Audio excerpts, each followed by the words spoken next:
my little lady. I'm gonna take her to the other side.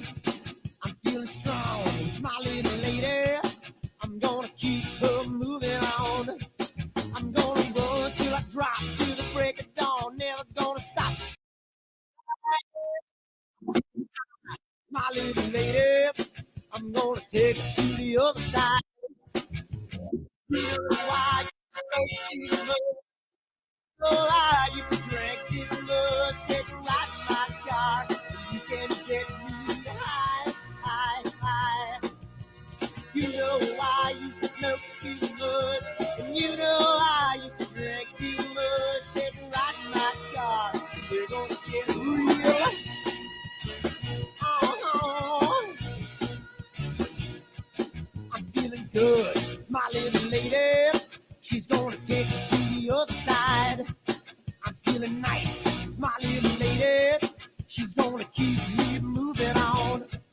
I'm gonna run till I drop to the break of dawn. Never gonna stop, she's gonna treat me right. I'm feeling good, my little lady. She's gonna take me to the other side. You know I used to smoke too much, and you know I used to drink too much. Take a ride in my car, and you can get me high, high, high. You know I used to smoke too much, and you know I used to drink too much. Take a ride in my car, and we're gonna get real. Come on, baby. Let's take a ride. I don't know where we're gonna go, but first, let's dance.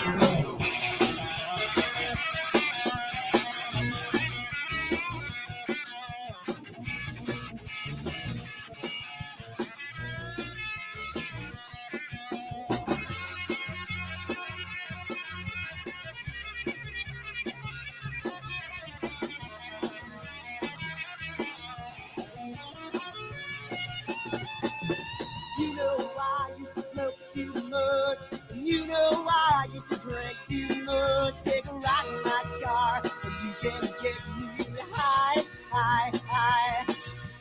You know I used to smoke too much, and you know I used to drink too much. Take a ride in my car, and we're gonna get real.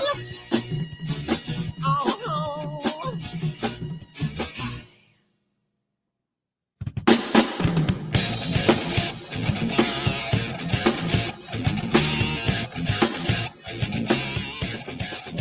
Hi everyone, Dan here, and I just wanted to put a little snippet about Astroworld and what we do because I want to start getting the word out because I think it's becoming more and more of a giant community, and I want to get the word out to some other people. So what we do at Astroworld is we hold astrophotography chats on Wednesdays at 9 p.m. and Fridays at 8 p.m. Eastern time. And we just talk astrophotography. Wednesday's more of a techie kind of advanced intermediate, and Fridays is more of a newbie kind of thing. So if you want to check us out, and if you want to, hang out with some semi-decent people that like to go off the rails a little bit and have fun while they're doing it, come check us out at astroworldweb.com, and you can check out the schedule, and you can sign up for all the free giveaways that we do. We just gave away an Eagle 4 Pro, an Optolong filter kit, Charles Brackenstein's books, and a whole bunch of other stuff. So come to astroworldweb.com, hang out with us, have a good time, and as always, remember to keep imaging, keep educating, and clear skies. And I'll see you soon. Bye-bye.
caught in the rain, standing here calling your name. Guess I got no one to blame. Yeah, it's a small town. Yeah, all the people turn and stare.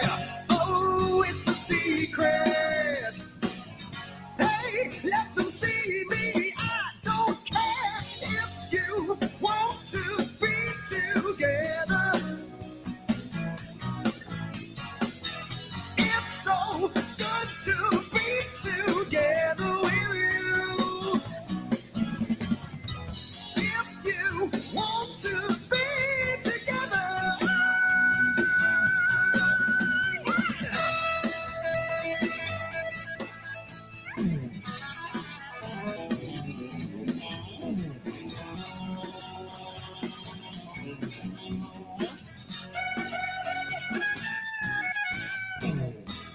If you want to be together, it's so good to be together with you. If you want to be together, say if you want to be together. I'm feeling really guilty, but it feels so bad. Yeah, so good to be together. Get together. We did it before, and we can do it again. I'm tearing out my hair, 'cause I don't know when so good. You want to be together. Yeah.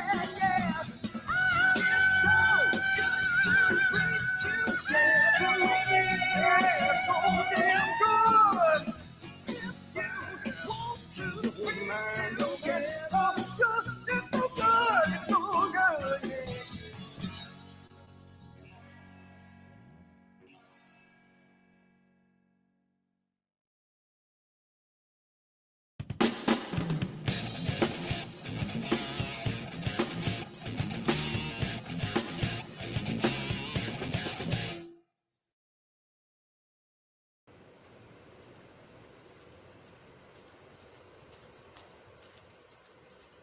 What the hell's wrong with my telescope now?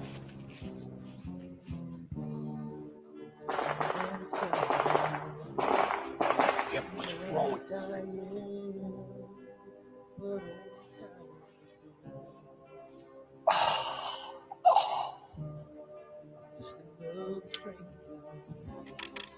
The lost Lone Ranger, can I break this spell?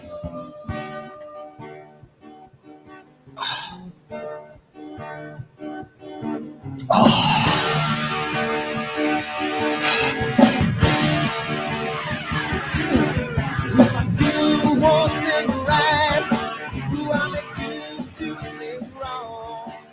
If I want that fine line, I will always take the fall. If I don't do left, watch you leave from the right. I sleep all day long, then I'm breathing through the night.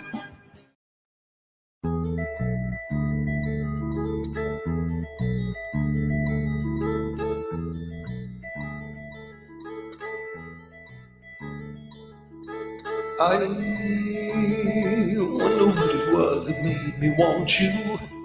She couldn't understand what made me hard. She's climbing out my open window. I'm laying here alone and cold and drained. Yeah. So take another breath and come up for your oxygen.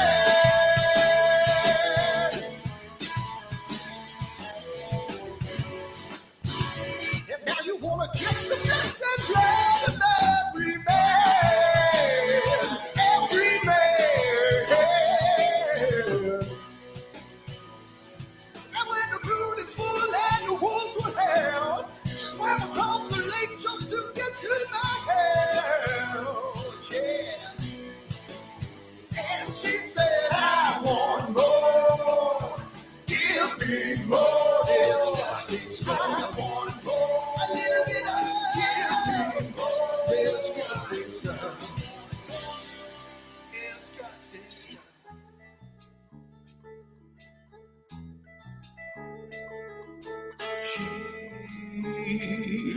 on a world that's dark and tangled.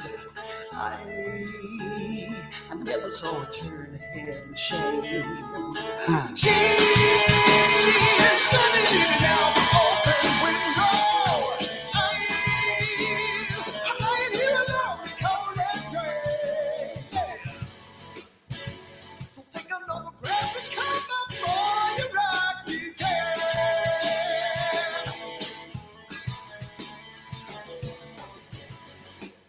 Hey, you know you wanna kiss the flesh and blood of every man, every man. Well, we all took turns and you swallowed the world. I never realized till you sat with us, man. And she said, I want more. Give me more disgusting stuff. A little bit of disgusting stuff. Disgusting stuff. Oh, you're making me stop.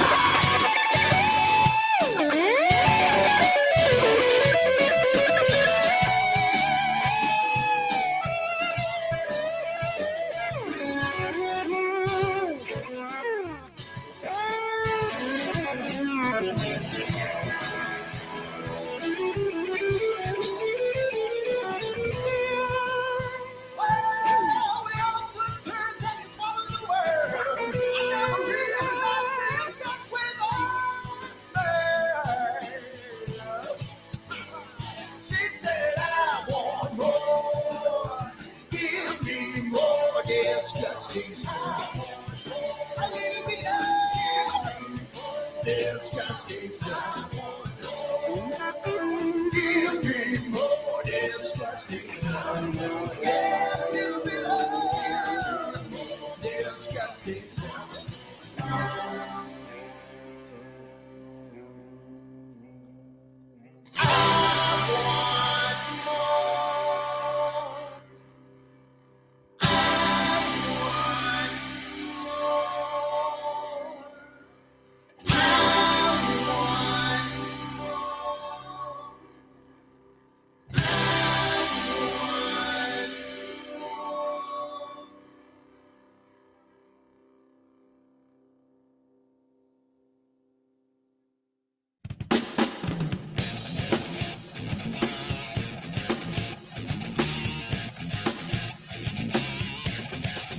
Hi everyone, Dan here, and I just wanted to put a little snippet about Astroworld and what we do because I want to start getting the word out because I think it's becoming more and more of a giant community, and I want to get the word out to some other people. So what we do at Astroworld is we hold astrophotography chats on Wednesdays at 9 p.m. and Fridays at 8 p.m. Eastern time. And we just talk astrophotography. Wednesday's more of a techie kind of advanced intermediate, and Fridays is more of a newbie kind of thing. So if you want to check us out, and if you want to, hang out with some semi-decent people that like to go off the rails a little bit and have fun while they're doing it, come check us out at astroworldweb.com, and you can check out the schedule, and you can sign up for all the free giveaways that we do. We just gave away an Eagle 4 Pro, an Optolong filter kit, Charles Brackenstein's books, and a whole bunch of other stuff. So come to astroworldweb.com, hang out with us, have a good time, and as always, remember to keep imaging, keep educating, and clear skies. And I'll see you soon. Bye-bye.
right. What's going on, everybody? I'm gonna change this real quick for the guys because they're just seeing the 3 up, and I want them to see the output. So give me 1 second here, and there we go. It's gonna not much of a change for you guys, but at least you guys will see everything. How's it going, everybody? We are all here tonight. We are short one and gained one. We got the glowing Darth Vader in the background. I love that thing, man. That thing There he is. Every time I watch. I got that from a buddy of mine. It was originally it was on the top shelf in a detailing shop, and he just wanted to get rid of it. So I got him I got him a 12-pack of beer, and he gave it to me. So nice. Worked out great. Yeah, hey, you can't beat that for a 12-pack of beer. That's pretty awesome. Yeah, it was pretty cool. I just need a Captain Kirk one that's that big. That's all. How big is that thing, though? Really? That thing's 18 inches, I think. I think it's an 18-inch. I haven't measured it, but I think it's about 18. It's pretty big. Yeah, stands pretty tall.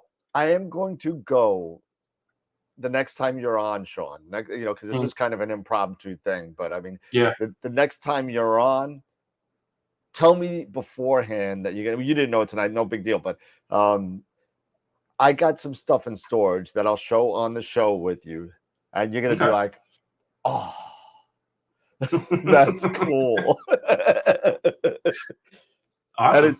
It's not the pictures you've seen already. It's none of that. These are actual. None of that. Okay. It's tangible stuff. You've been holding back. Oh, you have no idea. You have no clue of my Star Wars and Star Trek collection that's in storage, away, insured, stuff like that. It's like stuff I planned on giving my kids when I got older. Yeah. So but that never happened, so I'm childless, so I can't give it to my dog, and but I got some cool stuff. So Sean, you can will it to me. Is that the lightsaber behind him that's going through those color changes? No, it's just a cool light that I found on Amazon, and it's a corner light basically. So it definitely adds to the ambiance. So. It actually went into that mode by itself. I didn't actually set it to do the multicolor, and I just sort of liked it because it sort of fit with Darth Vader. So I left it. It's like you don't know what lightsaber you got. You got Obi-Wan, you got Mace Windu, you got Darth Vader. Yeah. It's great. It's awesome. It depends on which episode of Star Wars you're watching. It could either be a couple of different colors, but yeah, for sure. But anyway, we do have some really good news to go over. We got to do the sponsors real quick, and just so you know, I changed the sponsor slide a little bit, so I got tired of just showing just the sponsor slide. So for those of you that you think that you're going to be getting off camera for 7 minutes, you're not. You're going to be shifted over to the right, so they'll see you. Just forewarning before before you don't get up, walk away, go to the bathroom, come back, do whatever. I mean, get up and scratch. just so you know, now you guys are seeing the outfit, so you'll see what I'm talking about. And I'm everybody in the chat. Let me know if you like it, if you think it's ugly, if you think I could do better. I'm still very novice at all this directing shows and stuff, so feel free to shout out and let me know what you think. So let's see. So so the sponsors, right? There we go. Hopefully this works. Let's see. Oh, it's just me. That's right. I didn't know if anybody was going on, so I changed it to just me. So you guys can get up and scratch if you want. It's just gonna be all right. I'm already on it. There you go. So how's it going, everybody? Now, for those of you that are new to the show, welcome to the show. We do a lot of things. We do a lot of giveaways, and we do have sponsors that give us these things and donations that we could give out in return to the membership. So the first sponsor that we have tonight is Woodland Hills Camera and Telescopes. They give us cash to give away. We give away $50 gift certificates and then 2 big ones at the end of the year. So if you're a member, sign up to all these giveaways. If you're not a member, go to astralweb.com and sign up for all the giveaways. It's free to sign up. You don't even have to watch the show, believe it or not. You just sign up and you're good to go. But our Red Giant level sponsors, Prima Luce, Camera Concepts, and Optalong. Thank you so much for all them.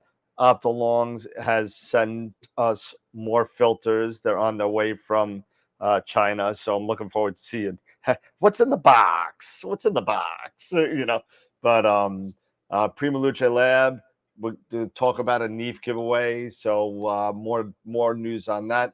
And we also give away gift certificates to Camera Concepts. By the way, with Camera Concepts, they are open. The fire is cleared.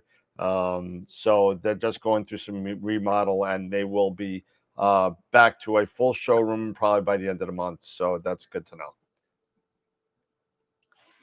And at our super giant level, we have Masters of Pix Insight and IP for AP. We give away a free Masters of Pix Insight workshop every Friday night and a free IP for AP yearly subscription once a month. So again, go sign up for the giveaways at www.astroworld.com. We also have a ton of member sponsors, and if you want to know the member sponsors, if you want to become one, go to our Patreon site and sign up. We have about 25 people on there now signed up and donating to the show. It just makes for a better show and allows us some time off, maybe some time off of work to actually come up with topics. But so you definitely go on. We have a bunch of different levels from $5 to $50 a month. So go check it out. Quasar members, Dr. Ascari, John, and Chris. Black Hole members, we have 6 now. So thank you so much. And I wish I could name everybody. It just would take forever. Red Giant members, Main Sequence members, Protostar members, and the White Dwarf members disappeared. Whoops. Sorry, White Dwarf members. Oh, there you are. There you go. You're right there. I must have went too fast. So next Wednesday night, we have Richard Wright finally going to come on. We were supposed to be on for a live show at Winter Star Party. Unfortunately, the internet didn't agree with us. So he's coming this Wednesday to do a recap of Winter Star Party, and he's going to hang out with us Wednesday night. We got one new guest at the end of this. That's going to be really cool. So March 25th, afternoon show. Over in the UK, we got Stacey Downton, going to come on and hang out with us that day, 2 p.m. Eastern on to Saturday. It's a Saturday afternoon. So come and hang out with us then. And then April 5th, we have Warren Keller from Masters of Pix Insight and IP for AP. It's going to show us some new tips and tricks on Pix Insight. Pavel Kagas from Moravian Instruments, from Moravian, going to come and hang out and show us that monster CCD camera he's got going, hopefully. It's going to be really interesting to see what kind of cameras and new developments over at Moravian. And then coming in June, and this is somebody that I've been hounding for a while. So coming in June, and she told me she didn't want to come on because it would interrupt her schooling. So coming in June, we got Helena from Helena's Astrophotography coming on to hang out with us in June after her schooling is over. So it's going to be a lot of fun to have her. And then come hang out with us. Sean, are you there? Yeah. You just totally like weren't moving for a couple seconds. I thought you were frozen. No, I was just listening to you. Just join us on our other social media platforms: Discord, Twitter, Twitch, Facebook, Instagram, and all that. So thank you so much for all of that. And we are back to the live. And no Brian May, Tom. I'm trying. I've been trying for a year. I'm like the guy from the Shawshank Redemption that sent a letter a week until he got more books.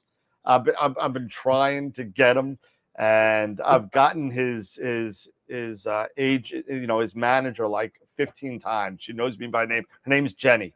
Knows me by name, and she's like, no, he's busy. Da, da, da. I said, all right, I'm gonna keep on trying. So we'll see. But whatever. As far as just, I know there was a couple things on the chat. Eric is fine. He went through surgery. He texted me an hour after he got out. They kept him for overnight. He's home now, and he's fine. He'll be going for some tests later on, but he's in good spirits. He's good. He basically texted me and said, "Well, that wasn't fun," and so ablation surgery is not fun. I know people. My wife, being a lawyer for medical malpractice defense, defends the doctors. I get to hear all these horror stories about surgeries and stuff, but his went fine, and I knew it was going to be fine. So glad that he is up and coming and hanging out. So, okay, I'm gonna stop talking for a second. And how's it going, everybody? Would you? I'm just rambling on. That's what I do for the first 10 minutes. That's what I do, and then and then I let Eric ramble for about 20 minutes, and if Eric was here, he would be saying, "Smash that like button, hit that like button." If I can make a request, please go. My mouth, I'm getting cotton mouth here. Come on. A moment of silence for the bass player, Michael Rhodes. I mean, our guys are kicking the bucket big time. Telling you. When is Mick Jagger going to kick the bucket? Jeez, that guy's like 150. No, it's more about Keith Richards. Keith Richards, yeah, I was going to say, yeah. I mean, it must be that complete blood transfusion he gets over in Switzerland. That guy looked like death warmed over 40 years ago. I got a nice meme with when Lamar Odom went on a bender, and he's like effing amateurs on it. There he is laughing with a bottle of Jack. But, you know what's funny, Sean, you say that, because I was reading his book, and he was talking about when Graham Parsons was trying to get him to do heroin. He says, "Hey, look, I'm not going to die. I did heroin." But he said, Graham tried to get me to do that Mexican heroin. He says, "No, if you do heroin, it's got to be pharmaceutical grade." And so that's what's with his blood. Pharmaceutical grade Mexican crap. Oh my goodness. Now we're gonna have all the Mexicans upset with us, putting down their coke. No, we're not putting down the Mexicans. We like the Mexicans. Everybody's good, But it's all good, guys. It's all good. But I am super excited for NEAF coming up. We're 5 weeks away from NEAC and NEAF, and I'm gonna switch the camera real quick for a second, because this camera, I can't autofocus with the studio camera. But let me see if I can find it real quick. There we go. So this is my other garbage camera, and we'll do that. There we go. And I got a bunch of giveaways for NEAF, and this is what some of the money from Patreon and stuff has gone to. So there's one thing. There you go. Nice little Astroworld keychain. Yeah. Cool. Right. Awesome. You got a nice little Astroworld pens. Nice. Yeah. And I got little baggies and stuff with the name on it and stuff like that. So it's gonna be a lot of fun. I also got a nice little tablecloth. So that table that they give you with the blue, they give you this blue tablecloth with white trim on it. I'm taking that off. I got a nice black Astroworld tablecloth on it. Oh, there you go. And I'm trying, no dime bags, the regular bags, but I'm gonna talk to Ed over at NEAF, and I'm gonna try for the group picture that I want to do, because a lot of people are interested in this group picture. A lot of people from Astroworld, a lot of the vendors that I know, a lot of the people that Pete knows, Ron Breacher, who's going to be there talking, a couple of the people, TJ Connolly, all these guys are going to be there, and they all want to be involved in the Astroworld group picture. So I got an Astroworld flag, and I'm gonna try and get us all in the bleachers for the where their talk is. They do their talk right there. So I'm gonna try just for 10 minutes. It's gonna be a narrow window of time, and if it works, so we got to go in, we got to go out because they have their speakers there. So I'm gonna set up a calendar. I'm gonna try, but that's my plan. If not, we'll just do it at the table, and that's what it is. But I'm gonna try. Yeah, it's going to be a fun event. Yeah. I wish I could make it. I just can't with what's going on here. So it's unfortunate, but maybe next year we'll see what happens. See how it lines up. Does Canada have anything like that at all, or? We did. We had for it was 2 years. We had Astro Cats. It was called, and it was a show like Neath. Probably not as big as Neath, but it didn't. It didn't go over well for some reason. Really? The first year, it seemed to have a good turnout from what I could tell, but it didn't go over very well, and they ended up not doing it anymore. It just wasn't feasible financially to keep doing it. So a lot of the manufacturers weren't going to come, so because they didn't have really good success in the last the last 2 times that they showed up. So something to that effect, anyways. I don't know, but Wow. yeah, I wish we did have something like that here. That would be awesome. Wow. Hey, Sean, how many years did it go? Because once again, it takes a bit of a following. It takes a couple of years to get a following, and you just can't expect it after 2 years. It was literally only 2 times that they ran it, and I don't even know if it was back-to-back years or not. But I think one was in 2013, if I'm not mistaken, and there was another one there as well. I just can't remember when exactly, but it didn't go over. Yeah, and they just never did it again. So. Yeah. That's a shame. That's a shame because Canada could use that. I mean, we got we got one in the east, one in the west. The west is obviously the larger of the two. But hey, what UK has PAS, and there's a couple other ones out there I know, but I mean, it's a shame that they don't have anything there. So what are you gonna do? But yeah. So go to Neath. Yeah, go to Neath. Yeah, what is it?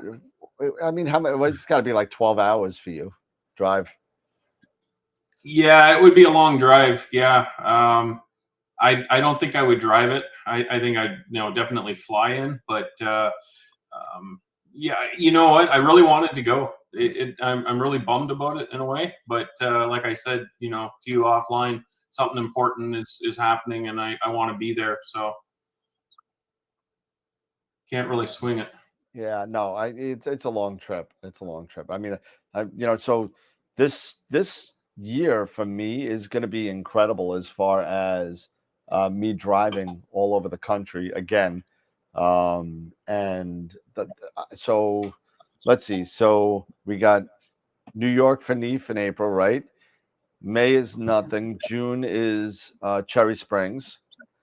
July is Starfest. No. August is Starfest. July is I'll be in Valentine, Nebraska for the Nebraska Star Party. And then I'll be in August is Starfest, right? Over in Ontario. So I'll be there for August, and September is Black Forest in Pennsylvania. So I'm gonna be all over the place this year.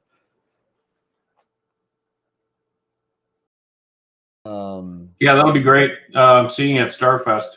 Starfest is always a lot of fun. I've actually never stayed over at Starfest, never stayed at night. Ron and I always go during the day. We just travel back and forth kind of thing over the weekend, and never stayed overnight. But since you're coming up, I'm gonna actually make a point of staying over. So I'm not into camping by any stretch, but no. That's why we have a cottage, right? We don't go camping or anything. We go to the cottage, and there's TV, there's indoor plumbing, and all that stuff. So we got a question on when is Starfest? What is it, August 17th? Is it? It's in August. Yeah, I don't know the exact date, but I think it's around August 17th. Ontario. I think it's August 17th. So Starfest, Ontario. Why is all the 2022 stuff coming up? 2023. So where do they have that? Like up at Algonquin Park, or is it? No, it's a campground. It's a campground that's near. It's just sort of north or the campground is maybe River Place Mount Campground. Forest. It's near Mount Forest. If you know where Mount Forest is in Ontario. It's Mount Forest. Yeah, Mount Forest is north. It's north. It's about Is that like cottage country? No. It's sort of midway. It's about maybe an hour and a half drive from where I am. So it's kind of like Barrie or Aurelia, somewhere in that area, or No, not that far. No, not that far. No. Down closer to well, I don't want to say close, but down closer to Guelph sort of way. Okay. But it's still it still takes you about an hour or so to get there from Guelph. So Yeah, so it's it's held in a campground that's a remote area. Yeah, Guelph and Kitchener looks like it's about an hour to an hour and a half south to southeast of the camp. So yeah, that's right. Yeah, that would be about right. Yeah. Yeah. So the closest town it looks like is Durham or Hanover. Okay, Durham. Okay, know where that is. Okay, it's about I guess, well, I mean, half an hour south of Durham, maybe. So, and that's August 17th to the 20th.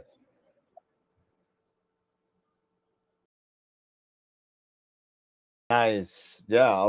So I'll be there.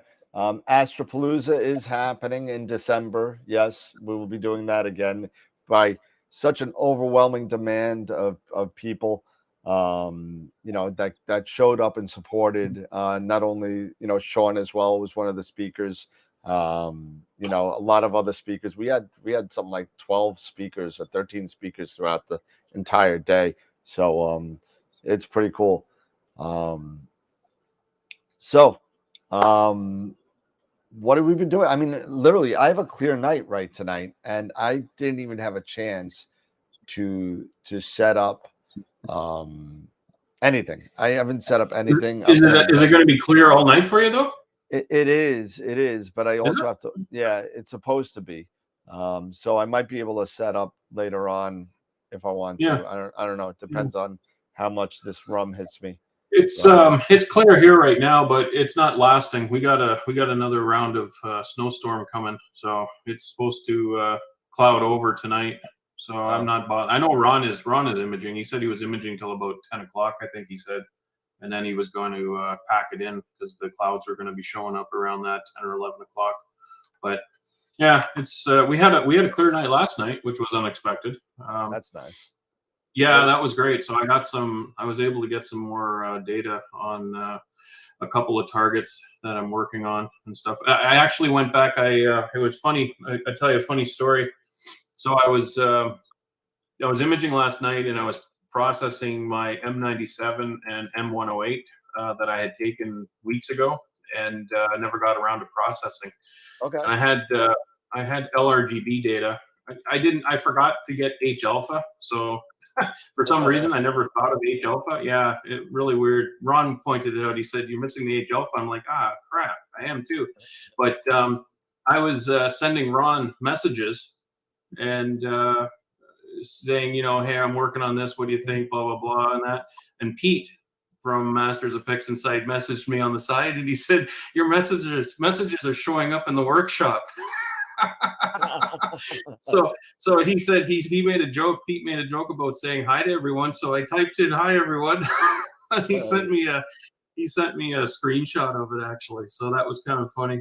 Nice. Ron left his Skype open, right? So it was popping up these messages for me in the middle of the workshop. Awesome. You're lucky you didn't say hot mic. Yeah, no doubt, yeah, so Dave Barnett just told me it's pretty windy on Long Island. I haven't been outside, so it looks like I just checked it, and it looks like Levittown's going to be getting about 15-mile-an-hour winds. So even though it's clear, I'm probably out of luck tonight. So. Yeah, you're not going to, with wind like that, you're not going to be able to do much. No, not even on a pier. You know, I mean, it's, you know, No. That's like my situation too. I was worried last night. Actually, we had wind gusts here, and I didn't know if it was going to die down in the night. It didn't. It sort of died down a bit. It didn't, but I imaged anyways, just for the heck of it, and I actually lucked out. So you know that was good. But normally it doesn't work that way when it's windy. Yep. So.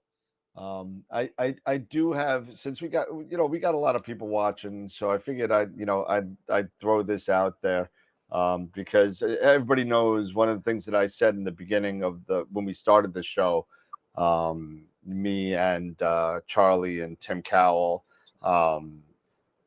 always full disclosure on what the show is about and what we do here and all that kind of stuff.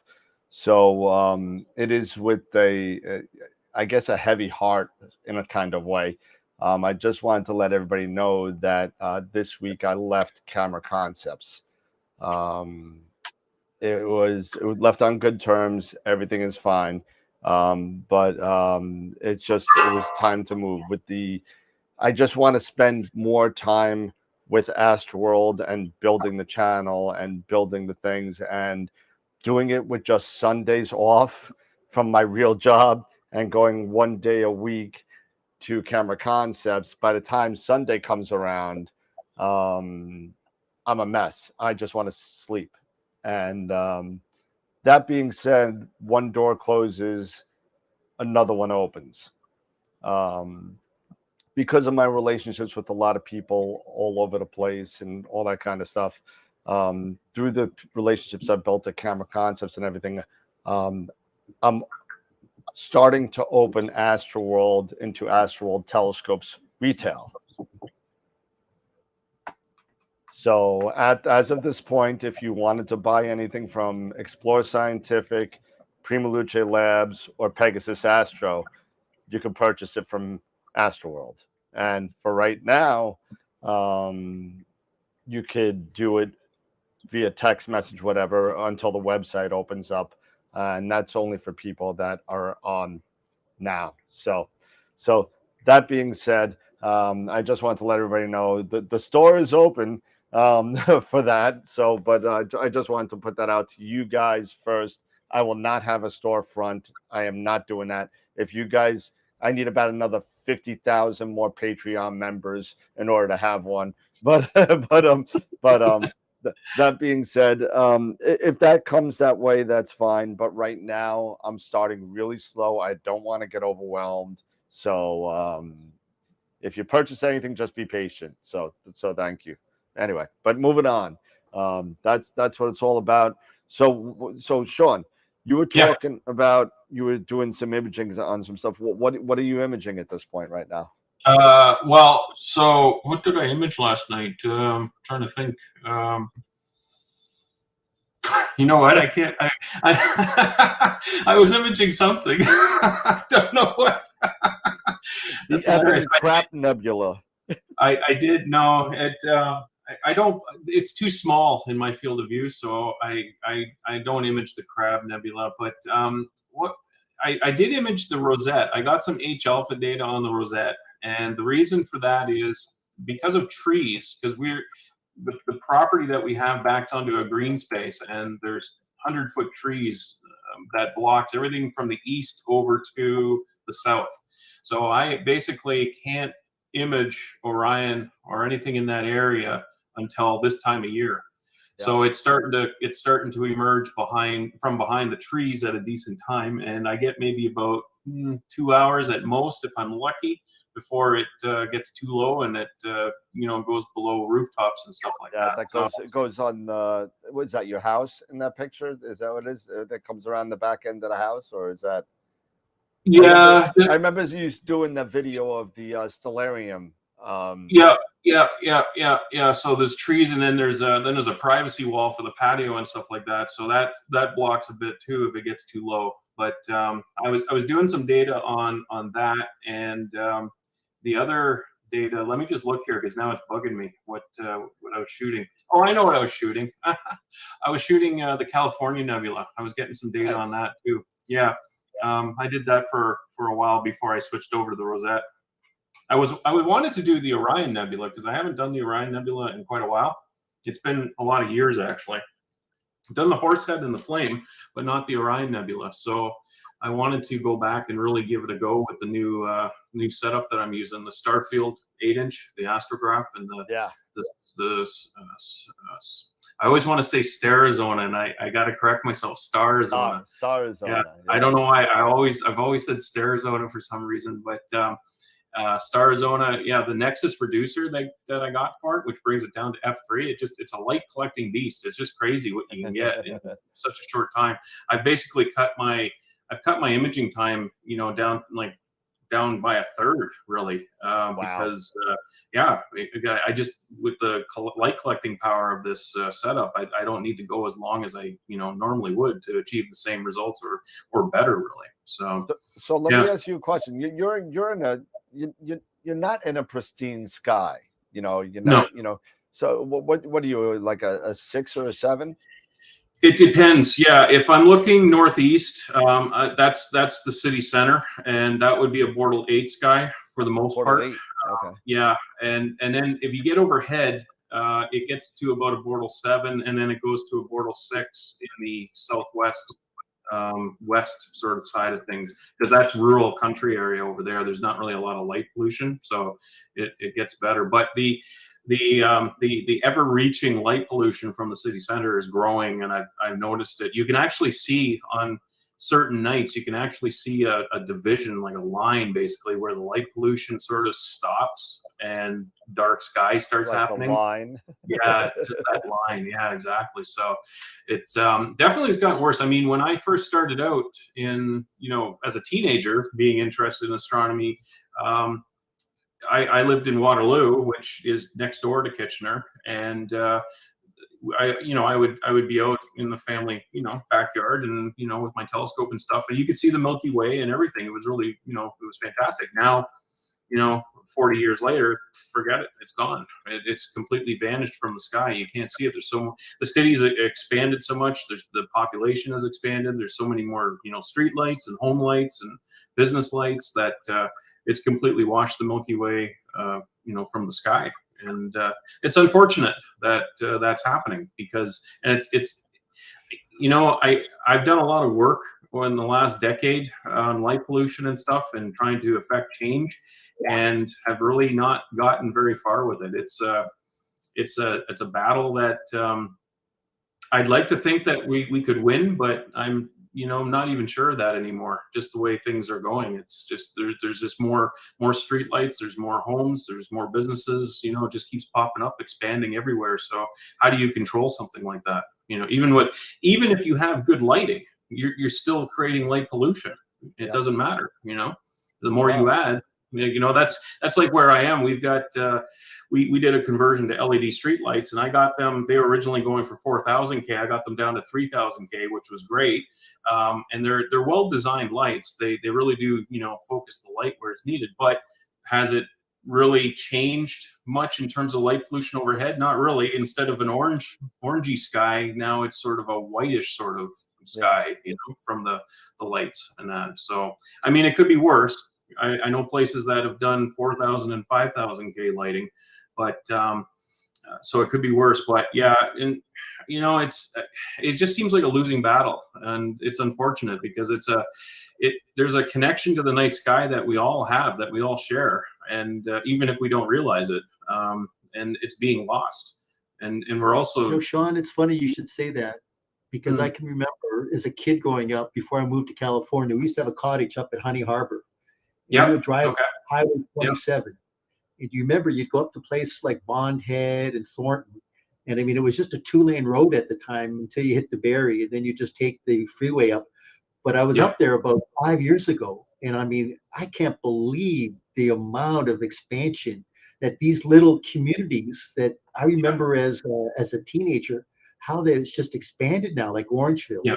Orangeville is just amazing. So right. Orangeville has gotten really bad. Light pollution from Orangeville has actually crept into some dark site areas that the astronomy club used to go to, which was out near Listowel area. But the light pollution from Orangeville, even though it's a fair distance from that location, that dark site, still impacts the sky. It still reaches up about 40 degrees or 45 degrees into the sky, the light dome from Orangeville. So it's really it's crazy to see the amount of growth that's occurring, and how quickly, just in the last 20 years, 30 years, how it's changed so much, and it's gotten so much more worse than it ever was before.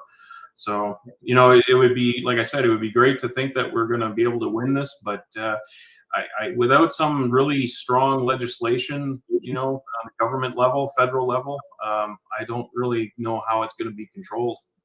Yeah, and I mean, and I hate to get politics into this, but it is political, and it's unfortunate that it is, because you know what, the businesses pay the politicians, and then the politicians work for the businesses. So if they, if the businesses want the lights, they're going to get them, and that's right. that's exactly. totally unfortunate. And I remember when I was doing my light pollution talk, I guess about 6 or 8 months ago, when you chimed in on that show, Sean, and I know that you've been an advocate for dark skies and controlling the light pollution, and let me tell you, you've done a great job up there. But you know what, and it's not. I don't envy you, because it's that difficult. And you know what? Let's just kind of add to this. Let's talk about Starlink. I mean, do you remember when we all got started, there was minimal amount of satellites. Now it doesn't matter what image you take. You're getting satellite trails. You're getting everything through there. Even though you can't pick it out, there's still a lot more satellites.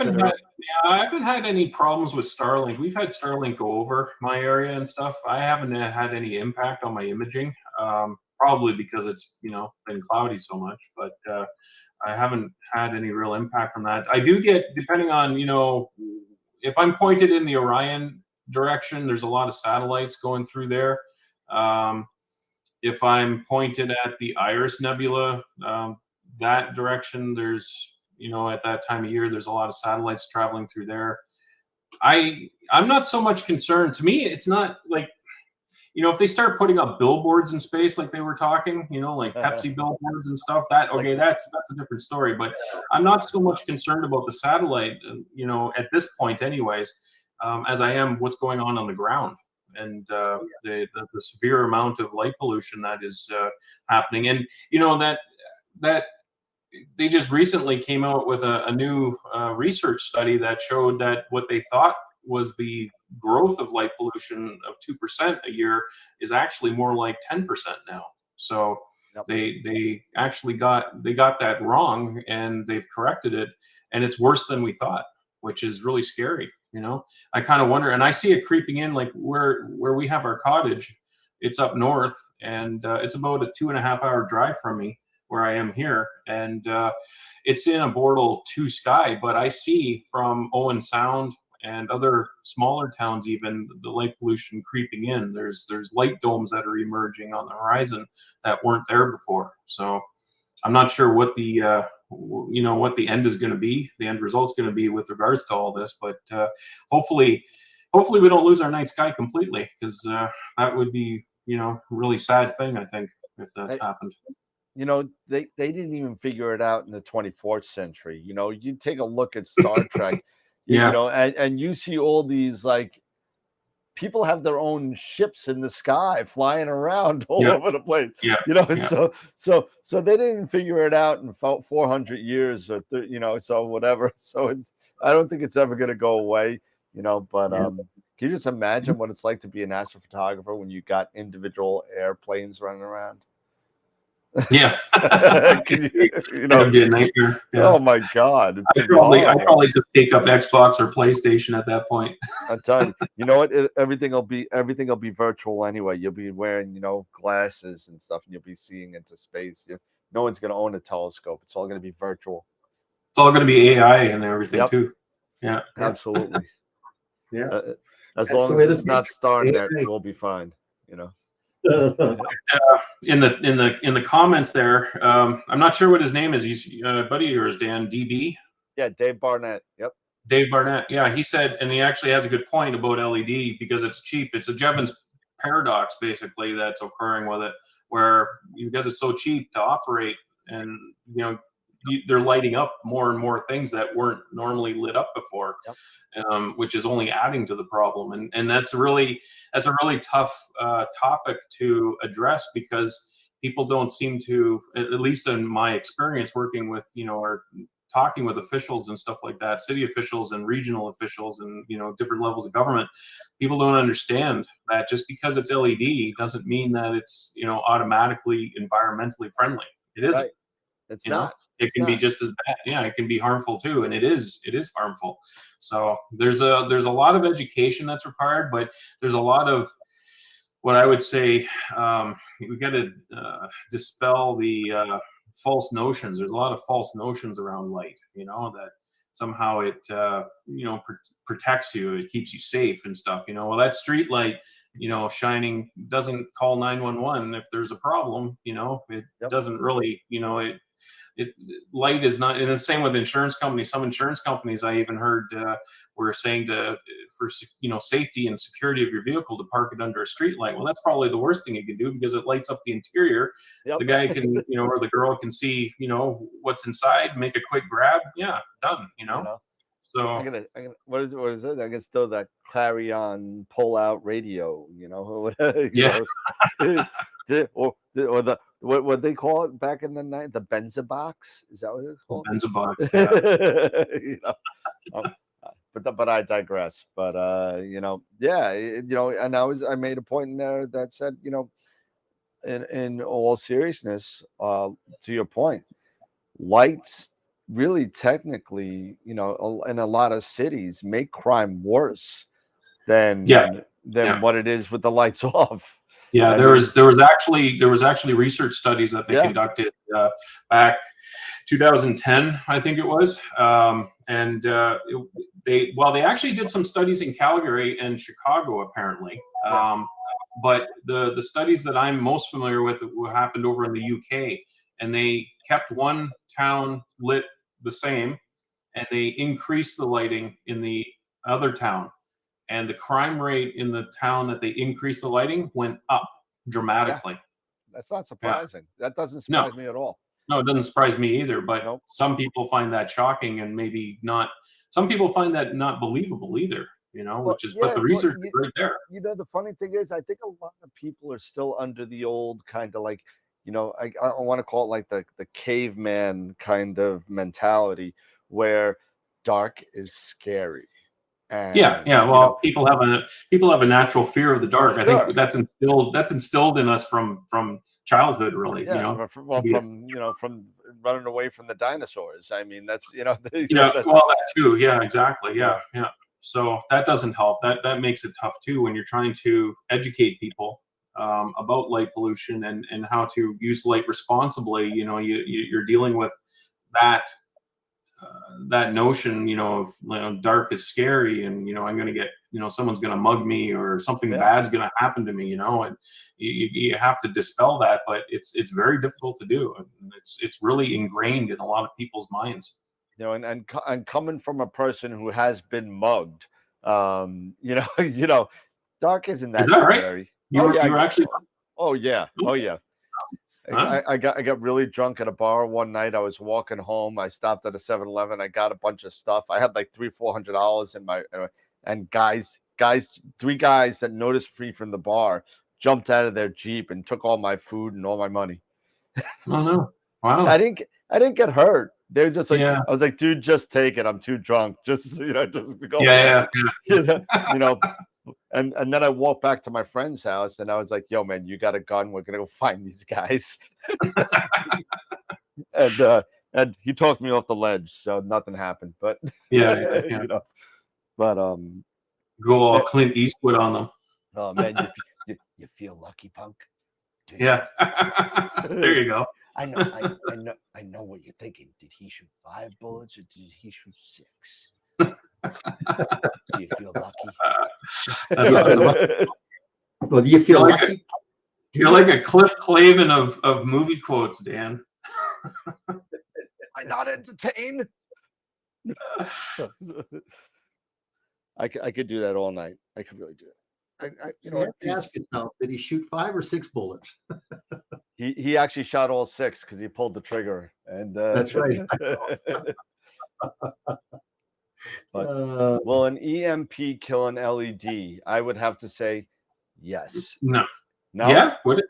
I don't know. well, Would it? I don't it's know. I don't know. electricity, isn't it? Yeah, I guess it would. Yeah. Yeah. You know, it's an But where are we going to get it? electromagnetic pulse. It runs off electricity. It doesn't matter about the Where are voltage. we? Who's going to do the EMP though?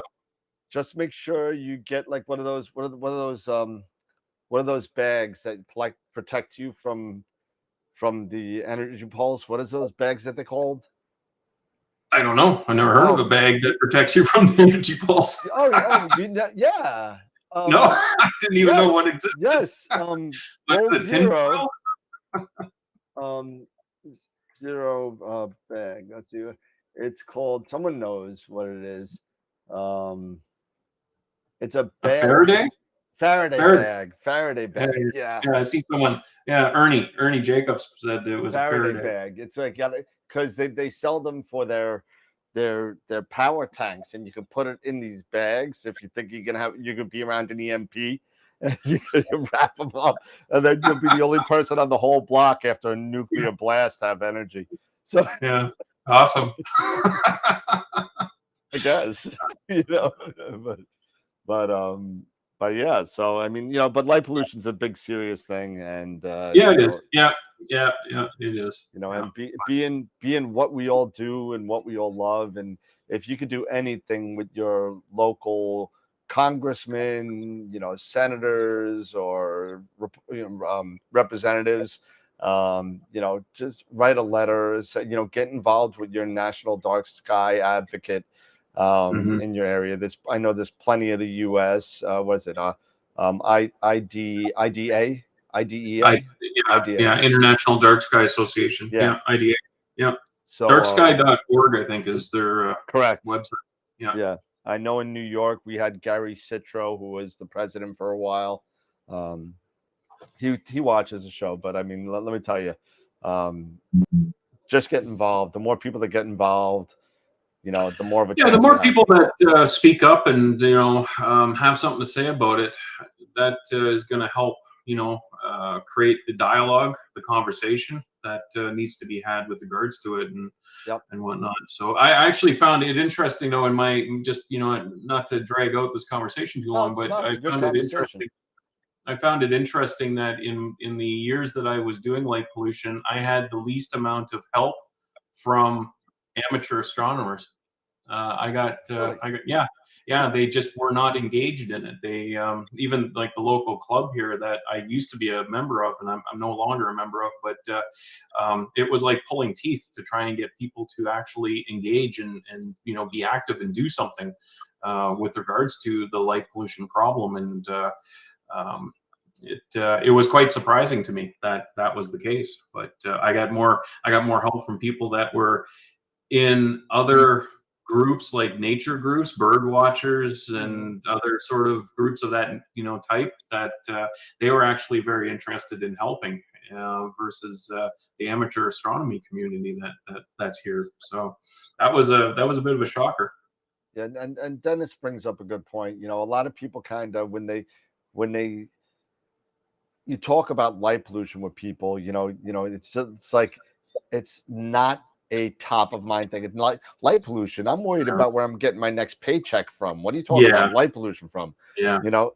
So it's unfortunate but you know what? There are all these little things, and it starts with maybe something like light pollution that maybe rolls over to less crime, which rolls over to more income, which rolls over to better schools, which rolls over, which rolls over to more sleep for the rest of us because you don't have a blaring light in your bedroom window at 3 o'clock in the morning.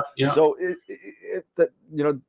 the longest journey always starts with the first step. So it doesn't matter what it is, just try. I mean, you got to try something to get it fixed. If we don't, and who those people were, those astrophotographers that you couldn't get the support from, those are the gosh darn mono narrowband shooters that don't give a crap about. So, they're the planetary imagers.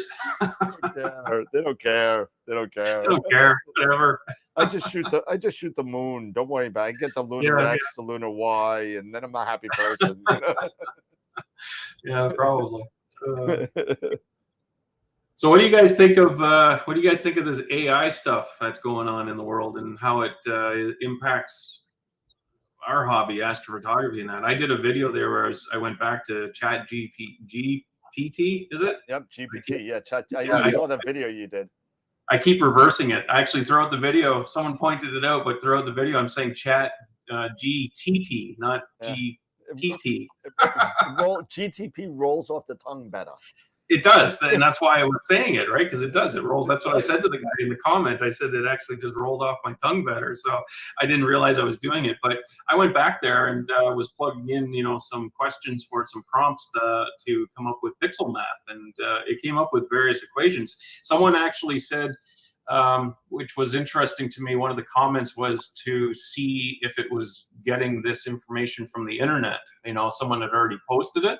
So I did a search. I took those pixel math expressions that it gave me, and I did a search on each one of them, and nothing came up in Google with regards to it, those specific ones. So it created some unique pixel math of sorts for what I was asking, what I was prompting it, and it did work. I did try some of them. That's what I was going to ask. I mean, once it fed you the symbols and everything you needed to do. Yep, it actually worked.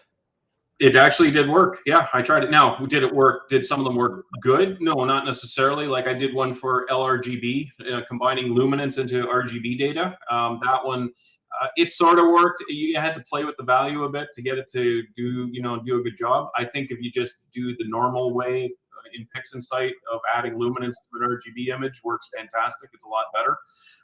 But for the narrowband stuff, it did a great job. It came up with some blending expressions for blending images together and things like that, and that worked well. So it was really quite interesting to see. And I'm going down this rabbit hole of AI, and it's endless. It just I keep bookmarking different sites and stuff like that, and it's just really incredible what you can do with it and what's emerging, and so fast. Like anything, once it gets refined, it'll be much better. Mm-hmm. It's just starting right now. So I mean, it's pretty impressive. It's pretty impressive. It's very impressive. Yeah.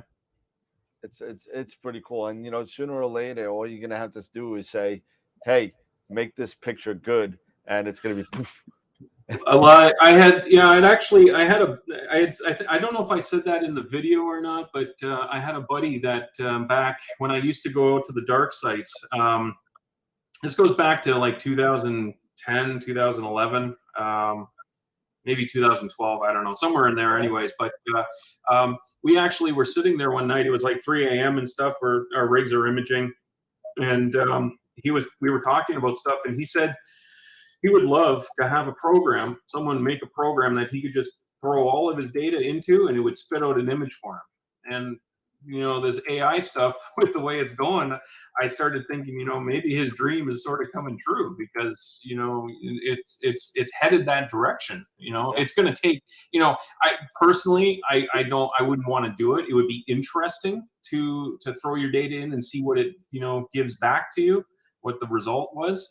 But I would want to take the artist away from what we're doing. That I think is a really important aspect of it. But certainly the AI is playing a role, and it's going to be useful, I think, in the image processing and maybe even the acquisition side of it too at some point. I don't know. I'm not sure where it's going to go, but I'm sure we're going to see more and more things emerging with regards to it. I mean, my email client just got updated, and now it has AI in it that I don't even have to write an email. I just tell it the topic, and it writes an email to my colleagues or whatever, and says, hey, blah blah blah, and that's it. You need to send me that email client, because I need somebody to write my emails for me. I can't do it. It did. I tried it a couple times, and I was like just blown away. I was like, I don't even have to type anything anymore. Just sit here and give it a keyword. About narrowband imaging. Yeah. But I saw this in the chat again. and I am so tired. And this is something that's been going on through the last number of new advances in astrophotography. And I'm really annoyed at some of these people that are really going out there and saying that everything that's new that comes out is cheating.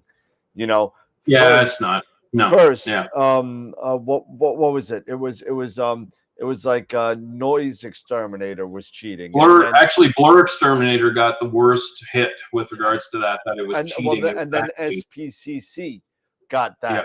And they Yeah. And now this GPT thing, whatever, this is cheating. You know, it wasn't too long ago where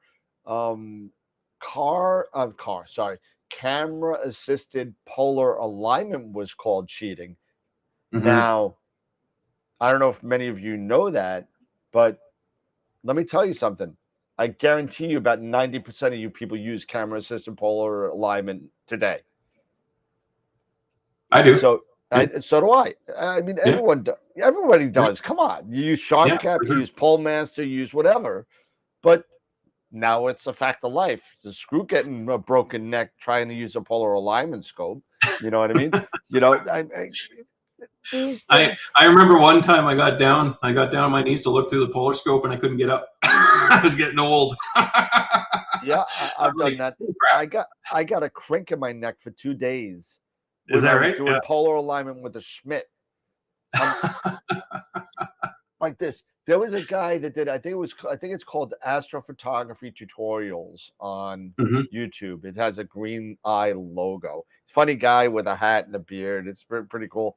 And he did this whole thing with polar alignment with the PoleMaster when the PoleMaster just came out, like 7-8 years ago, something like that. Yeah. And he gets out from underneath the Schmidt and he has a black eye hole like spot on his and it's like funny. So like, you know, but we've all been there, and it's not cheating. It's just new. It's that's right. Yeah, it's not cheating. It's the evolution of what we're doing. It's progression. Yeah, exactly. And in everything, you know, that's out there in the world, it's progression. But in our hobby, you know, we've seen advancements in hardware, we've seen advancements in software. It's not cheating to use those tools, and you know, to your advantage. And that's, you know, I think with like Blur Exterminator getting a bad rap initially and stuff, people talking that it was using Hubble data and that to inject that into your image and somehow make it look better. You know, that was just some weird talk, like crazy tinfoil hat sort of stuff to me. But fake news.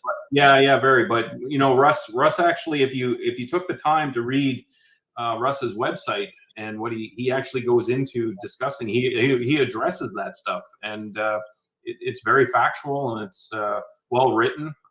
You know, it sort of dispels those people that were saying that it was cheating and stuff, because it isn't. It just isn't. And if you don't want to read, I hate reading. If you don't want to read, go see Sean's interview with Russell. Yeah, exactly. Yeah. You know what? I forgot about that. That's right. Yeah. It's an awesome interview. If you want to know some of the background on what goes on with Blur Exterminator, Sean asks some really good questions and he goes into detail. So it's like hour. Yeah, Russ got into a lot of good details in that conversation. It was really, really good. Yeah, it was great conversation. What's that? Let's expand upon that. If you're using Photoshop, is clone stamping cheating? There you go. That's an interesting one. You know what? You know, it's sort of, you could call it cheating, I guess, in one way if you want to look at that. But again, it's another tool at my disposal to you know, for processing. Data. I don't see anything wrong with utilizing it in whatever fashion. I mean, I've used the paint tool in PixInsight to mark out some halo problems or something once the stars were removed, you know, just to get rid of some, you know, halo issues or something, or an imperfection somewhere. I've done it, you know. I don't consider it cheating. I just consider it part of the arsenal of tools that are at my disposal to allow me to produce the best possible image that I can. Exactly. So, I mean, you know, in this day and age, there are people out there that just You want to call them all cheaters? That's fine. We all cheat together. You know what Yeah. I mean? One way Yeah. or another, we all cheat. Yeah, So, that's right. Yeah. you know, my idea is a program to show 9 images in a 3x3 grid in the center of the image, the original, and the other 8 are the output of processes you work. Oh, that's pretty cool. So you got like the center image, and you got all around it the images that you're working on. That's cool. But yeah, no. Our plastic diapers cheating. I'm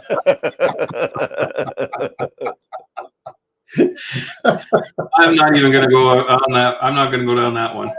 I'm not, imagine, I mean, if we just stopped, you know, just evolving, I mean, you know, we would be stuck with, you know, Galileo scopes with the 30 millimeter, you know, paper towel roll. I mean, exactly. you know, so, that's you know, you didn't use something much better than that. You know what I mean? Yeah. There was no light pollution in the 1600s, but I mean, hey, you know.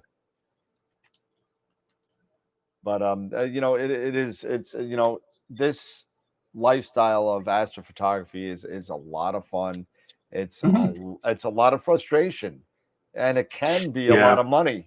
You know. Yeah. It's definitely not a poor man's hobby, that's for sure. And I see people that get into it, and they're, you know, sort of they're having a rough go because, you know, you need some money to invest in it to just, you know, get the right equipment so that you can get the good results, you know, the results that you're looking for. There's, you know, sometimes people try to cheat and you know, take the lower cost, you know, route, but it doesn't give you a good indication or a good experience with the hobby and what you can get, you know, what you can achieve with it. So I usually recommend, you know, when people ask me that, I tell them the truth. I say, look, it's going to cost you this much, roughly. You know, this is what you're going to need if you want to get into it and do it properly, you know. And you could waste your money, you know, buying other things and then try and sell them and, you know, buy new equipment and keep going that direction, or you could just make the investment and learn. It's kind of like with I think it was Steve Malia there of Starfield Optics. He actually said about the binocular thing, which made a lot of sense, you know, where you're not starting, you know, start with a telescope and a mount and, you know, do what you want to do, you know, learn the night sky, look around. Yeah, So and you know, the first thing that I've always asked people when I'm dealing with customers and stuff like that, you got to get them down to the expectation. You know, you got to. What do you want to shoot? What do you want to see? What do you want to take a picture of? And if they tell me I want to take a picture of the moon, well, there you go. Get a tracker and a camera and be done with it. You know what I mean? You know, less than $1,000, you're good. If somebody tells me I want to take a picture of the Crab Nebula, well, now, you know, that's a little different.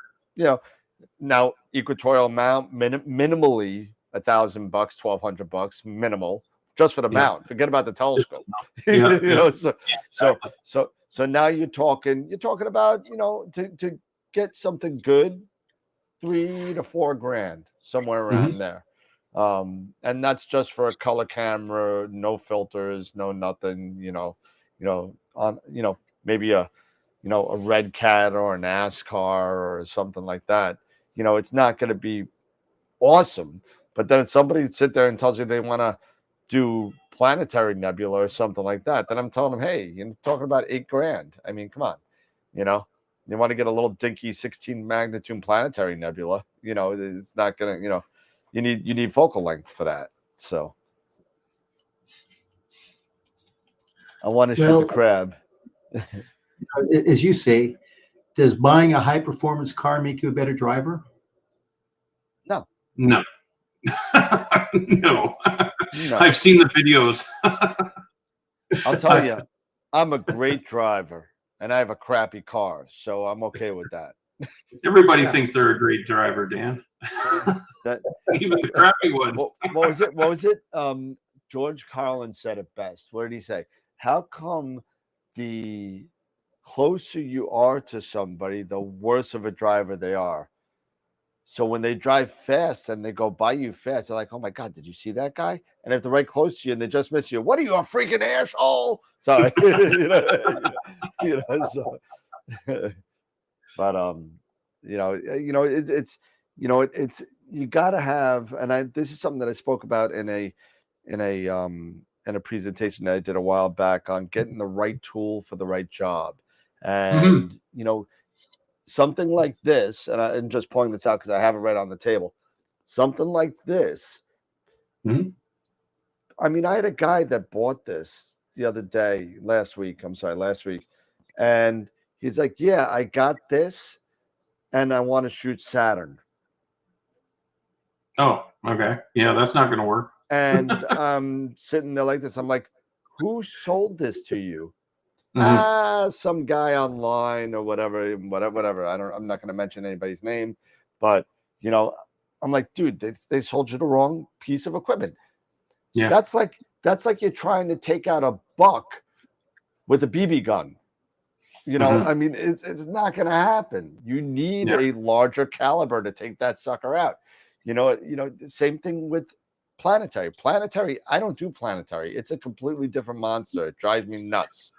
I've tried planetary, and I got really frustrated with it. I could image a galaxy that was millions and millions of light years away, but God forbid I could take a picture of Jupiter. Dude, it's a completely different technique. It's a different monster. There's different equipment needed. I am so happy. I got right now. I'm looking at 1, 2, 3, 4 refractors right now. That's all I have in my house is refractors. That's it. I got my Dob upstairs for visual, and I got my Super Dob in storage that's been there for 6 years because I'm just too old and too lazy to lug it out. But I've gone the other route. Interesting enough, so I was a refractor guy for a long time. That's all I used in that. But then I went this route with the Starfield 8-inch there, the reflector, and you know what? I'm actually at a point with it now. The results that I get, I don't see myself going back to a refractor at this point. If anything, I might get a larger, maybe a 10 or a 12-inch kind of thing, move in that direction with a reflector. I'm not against reflectors. Yeah. Actually, I'm really thinking about, going that route eventually, just because of my area of the sky. I mean, I want something a little bit faster. I got a Bortle 8 Plus Sky. I want to be able to grab those photons with a lower exposure time. And that's what I switched to, actually, was high gain, short exposure, along with this setup, and it's been working really fantastic, even on faint, like the Dark Shark. Is that what it's called? Yep, the Dark Shark. Sure. Yeah, even something like that. I was doing 1-minute exposures, high gain, and I got a phenomenal image out of it. Like, I've never achieved that result with a refractor. In fact, I actually, in my opinion, this is my own personal opinion, but I've used some expensive refractors, ones that cost $3,000-$4,000 more than this reflector does. And I did not get as good a result as I'm getting with this reflector that is just, working phenomenally for me and catching the light and allowing me to produce some really, really fantastic images. So I think it would be, for me, I'm kind of hooked on it again. The only thing I don't like is the collimation, but I'm glad that the collimation has been holding well for the most part. I've only had to adjust it twice in the last 8 months, so 8 or 9 months. So that's not so bad. But then some people get scared away with collimation too, and reflectors. It's not that bad. I've got that Ocal thing actually, which really helps. It actually works really well. Let me ask you a question since you brought it up. With the Ocal, I've used it. It's you get the green circle and then the green circle and all that kind of stuff. You got to kind of get them all like not circumpolar, but you got to get them all lined up. Now, did you find that it gets you to the point where you still kind of got to tweak it at the end, or are you good to go? Because I found that I had to kind of tweak it just so that it got pretty darn close. But I think for me it was close enough that I didn't really worry about it. I used the Ocol, tweaked it, and it was good the way it was. Okay. I didn't have need to, at least in my experience, the 2 times that I've used it now, I didn't have need to be concerned that I needed to tweak it further or anything like that. I probably could.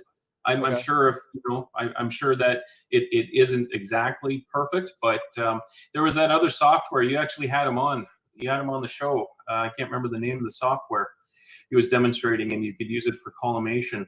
I can't remember what it was called. SharpCap? No, it wasn't SharpCap. It was another gentleman that was on. He had software. This goes back maybe a year or two ago. That was Gaston Bardot of Is that okay? Yeah, was it Foresight Innovations? That's right. Yeah, that's it. Yeah. No, I tried that software. It's a really complicated software. I just couldn't wrap my head around it. And I'm a pretty smart guy, but that was tough to wrap my head around. It made me feel really stupid. I tried it, Sean. I really tried it, and I tell you what, I'm like you. I mean, I tried it for 3 weeks straight, and I just couldn't get it. And I just thought, you know what? Yeah. There's got to be something simple, because you're absolutely right. When it comes time to choosing a scope, you've really got the 2 types, right? You either got prisms, or you got lenses, or you got mirrors. Mm-hmm. And I think it comes down to what people really are looking at is which is the least maintenance that I have to do. And definitely the refractor would be that. Yeah. And that's just it. But I agree with you. Is that how do you beat like a good Newtonian? I mean, how do you beat a good RC if it's collimated? And you give it time to acclimate to the temperature. So you're absolutely right. It's just, a lot of people don't want to get involved in it because of the maintenance aspect, but you've kind of overcome that, and it's just become second nature. Once it becomes second nature, exactly. Yeah. Once it becomes second nature, it's not a big deal, right? If I need to tweak the collimation, no big deal. I just hook up the Ocol and I go at it, and it's fun to me, actually, in some weird way, I guess. Some masochistic way. That's the kind of fun that I have. I'm a party guy. I'm gonna collimate my scope. but you know what? It comes back to this idea that we were talking about AI, right? Making AI a lot easier. If everything was easy, everybody'd be doing it, right? That's right. We've got to have a little bit of a challenge in our life. If we don't have a challenge, I get bored real quick. So as you said, you find the challenge in collimation. It's a little hard, but once you get it down, it looks kind of good. You feel proud about what you've just done. So it's that challenge that you like. And we really have got a hobby that we've gotten into that's our challenge. We like this challenge because only you can appreciate the time and effort it took in to get that image that you finally have processed. You go, wow, nobody else can understand the time and the duration and this what I had to deal with to get to it. Nobody else understands the madness. You spend 25 hours imaging and then another 8 hours processing? Are you crazy? Yeah. So there was a question from Norm. I got a question for you experts. How do you keep the brighter star from being overexposed? Example, white center and a color ring. I've gone down to 60 gain and 30-second exposures, and the stars are still bad. Could be the way that I don't know what his processing workflow is, but the removal of stars, processing them, and then adding them back in can actually create that problem for you. So now for me personally, I don't really do a lot with my stars. In my workflow, I stretch the image after I've done. So what's my workflow? I do the DBE. I do, if it's color, I'll do SPCC. If not, I'll jump to blur exterminator. And then I'll do noise exterminator, then I'll stretch, and then I'll do star exterminator, remove the stars at that point. And all I do with my stars is saturation. That's all I do. I do not adjust them in any other way. And when I go to put them back into the image, I'm using Russ Chrome in there, his unscreened star method, pixel math, that reintegrates, and it actually helps to preserve the core and the color of the star, prevents it from being to a great degree, anyways, in my experience, prevents it from being blown out in the center, like what Norm is describing. Nice. So it could be just the way that the stars are being, processed, maybe over processed, and then the way that they're being integrated. Like you can use pixel math and do a bad integration of stars. They can look like, just horrible if you if you don't do it right, basically. So I found in my experience, using different pixel math expressions that are out there, I found Russ's unscreened star method is simple, but it actually works really effectively. Nice. I remember that we were talking on Discord the other day about the guy who had circles in their stars. Yeah, and that was the filter wheel problem. Circles in the stars. The circles in the stars. It looked like it really looked like that somebody put a contour mask on the stars. And right. Okay. Yeah. That one. Yeah. I was thinking the other one. Yeah. Yeah. That was Dave, I think, who had those. That was the artifact. Those 3D dust donuts. Yeah, weird, man. That was weird, and that could all boils down to the filter wheel. Yeah, not working. Yeah, just not putting the filter in the right position, depending on the way that it rotated. Yeah, that's what it looks like. Yeah, so I ran into that as well, and that just drove me mad. I retook my flats. I did them over and over and over again. I tried all sorts of items. I talked to Ron and I said, "What's going on? Do you have any ideas and stuff?" He didn't have any ideas. Turns out, it's the filter wheel that's causing the problem. So when they implemented the ability that it only rotated one direction, that fixed it right there. Yeah, so that is definitely a best bet that Sean brought up on the Discord channel. If you're not on the Discord channel, go get on there and I'll send you an invite. The whole thing, and I got to give Sean again some more props, because I learned this from him, because I had the same problem with those stars a couple of weeks ago, I guess. And Sean's like, what kind of what was it? The rejection method are you using? And I was like, well, I'm using the ESD or whatever, whatever the last one was at the time. And so I've been using that and never had a problem. He's like, well, change it to Windsorize and see what happens. And sure enough, I ran into that. Yeah, I ran into that a year or so ago with when they introduced that. I can never pronounce the whole thing. The generalized extreme deviation or something. Yeah, whatever it is. GESD. When they introduced that, it does work well, but I noticed that it actually can produce artifacts around the stars or in the stars and that. And the solution was I stopped using it and went back to the Windsorized, and that actually fixed the problem. So if I do run into that situation, that's how I fix it. But so I don't always use Windsorized. I still let WBPP do the auto and let it decide. And I've had pretty good luck lately with it. So I'm not sure what has to come together, what converges to create that problem in some images. Man, it's weird. Yeah, because I don't have it in all my, just some of them that it happened in. So I'm not really sure why it's doing that. But the answer is just to not use it and use the Windsorized. It's kind of like, what's that? Sorry, Pete, go ahead. I was just going to say, it's getting back to his question. Do we know what the vocal ratio is of the scope? I mean, let's kind of go through the process of elimination. Let's take a look. Is it a fast vocal ratio scope? I mean, I don't know. I mean, this is something that you just need to kind of go through the process of elimination, and then you finally kind of come to an answer that might be able to resolve your question. But that's how I would approach this question. Yeah. Well, that's actually in the chat there. They're talking about it, and some people are suggesting even shorter exposures, that he takes shorter exposures just based on if it's a fast scope.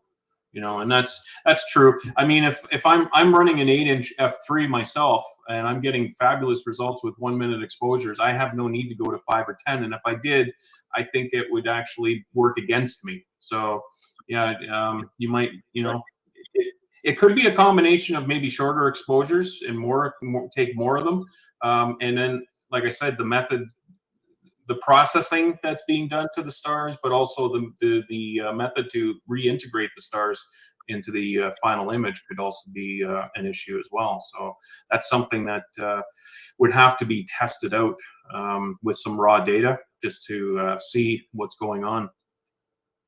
Yeah, absolutely. I mean, there's a lot of good chat and a lot of good talk in the chat here about the Windsor eyes and who uses it, who doesn't. 66. Yeah, I mean, in Long Island, RGB for me, I'm at 15 to 20 seconds max. That's where I'm at. I did, and I'm still trying to get the processing down. I have 1,200 shots, 1,200 20-second shots of, I think it was M42 or M31. I forget which one it was, but WPPP kept crashing. It kept crashing because it didn't have enough cache memory to stack all the rows. To stack them, yeah. So I had to actually lower the buffer size and raise the memory, and I had to integrate it manually to do it. Oh wow! Okay. So I had to go through the whole thing, get the masters, then integrate them all myself, and then I get a master of everything, and it worked out. And then the funny thing is, and I brought this up on a show once, I figured out that if you make a change, and WBP has changed, so this may have changed between then and now, but I was able to make a change in the process, in the image integration process, and save it, and then run WBPP, and WBPP ran with those settings that I set for the image integration, and it went right through. It was weird. If I didn't do that, it would crash. Is that right? Yeah. And you don't want it to crash when you're processing that much, having it crunch that much data, because that's a lot of hours that it would take to go through that. I think the longest I ever had with WBP was 16 hours. And I went to bed. And yeah, I've done that. Yeah, I've just set it up and let it run. Yeah. That's it. Because and I'm still I totally screwed up the stars, but I'm going to do it again. Because my stars, and no, it was M42, because I remember the stars were like the size of nickels, and so I really blew them up quite a bit. But I'll give it a try again.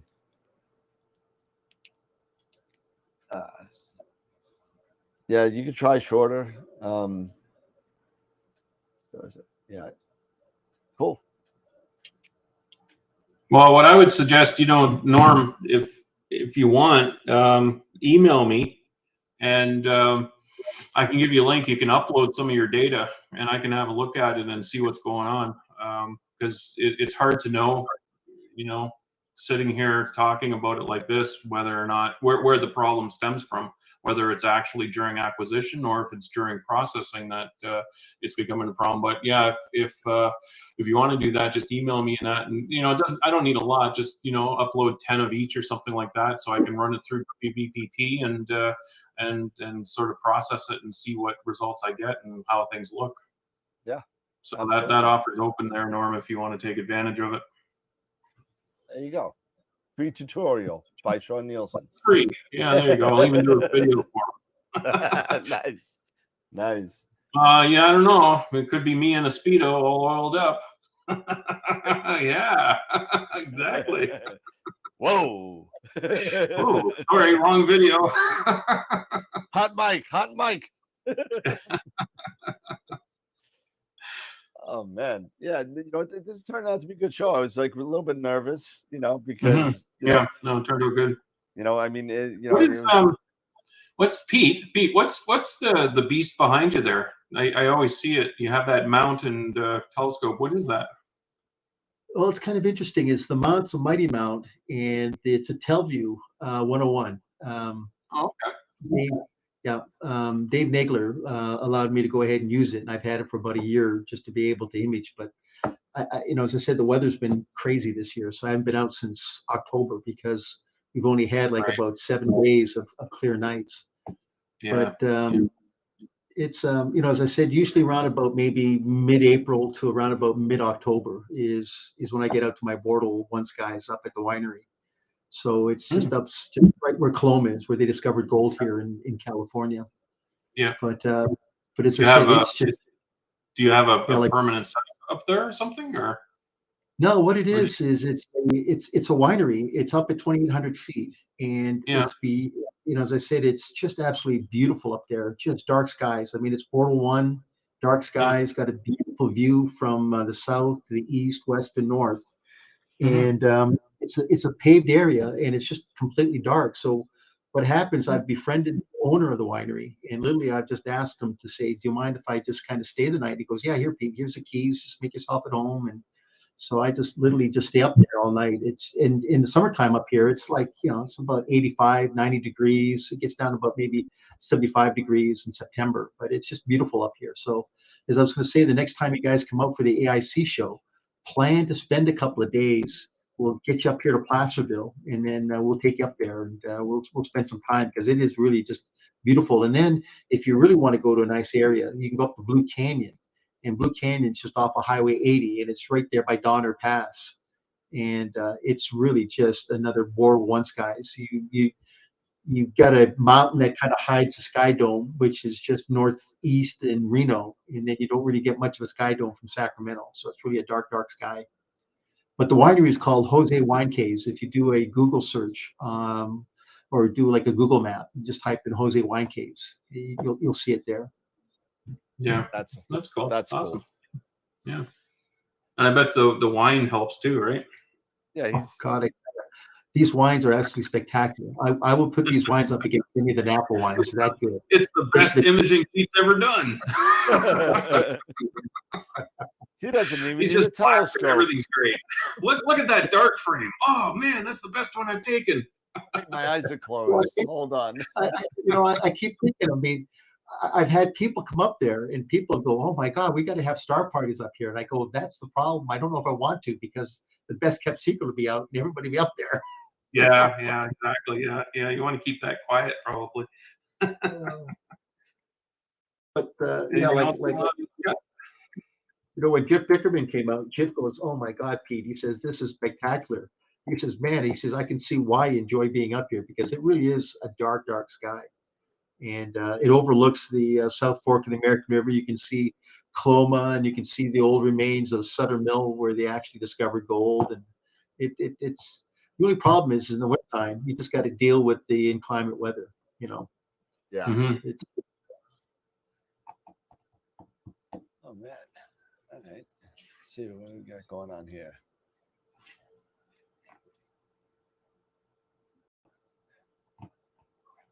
Everyone's just talking about the wine you're drinking, Pete. So once again, it's as I said, the wines. He specializes in Sauvignon Blanc, Afiano, and all these wines are 2012, 2014, 2016. They're all definitely aged wine. They're all unfiltered. And I tell you what, the Pinot Noirs I'll put up against any of the ones in Napa. It really is a great winery up here. But this whole Highway 49 corridor is really known for Zinfandels because they don't have Zinfandels in Napa and Sonoma. It's basically all just cabs. And but great Zinfandels, really great Zinfandels up through here. So Sean, you got to come up the next day I see. Same with you, Dan. You got to come up the next day I see. That's the big West Coast show. So hopefully When they'll does have that? it. When do they have that? Well, usually it's every other year. So they had it this year they had it last year in 22. So it should probably be in 2024. And once again, everybody, it's just kind of like NEAC. Everybody will be coming out to the AIC show. So there might be a problem with that because if I remember right, AIC is in April or early May.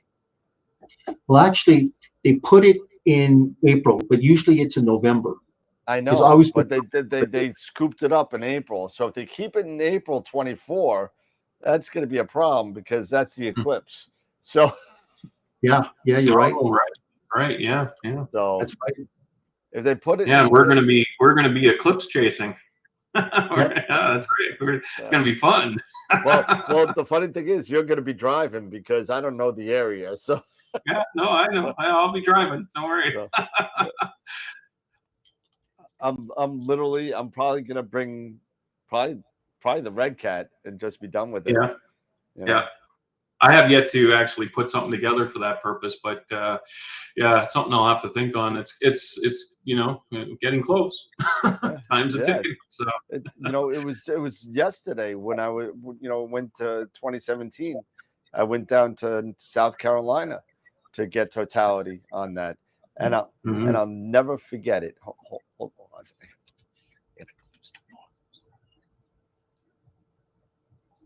So I'll never forget it because totality's coming, right? And it's once in a lifetime thing. I've never seen totality before. I don't know what don't know what I'm getting into, but I'm a moron. I bought a 127 refractor, and like I got this big massive telescope on my EQ6R. I'm like awesome.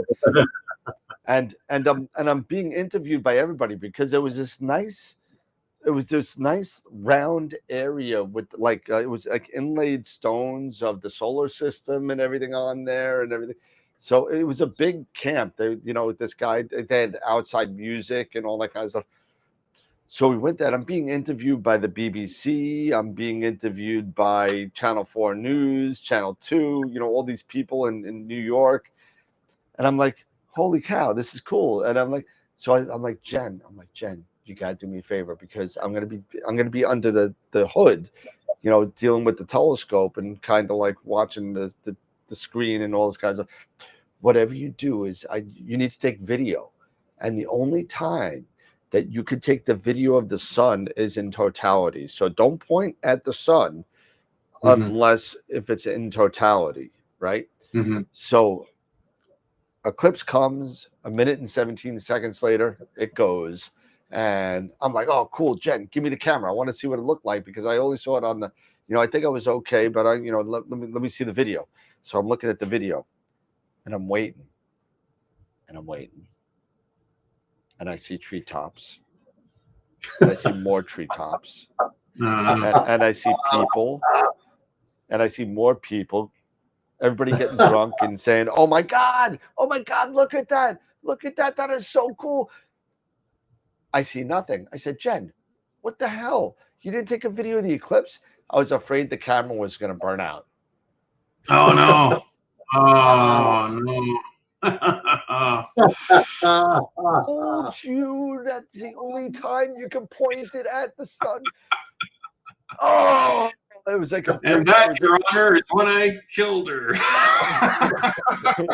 It was like a big Homer Simpson. Oh.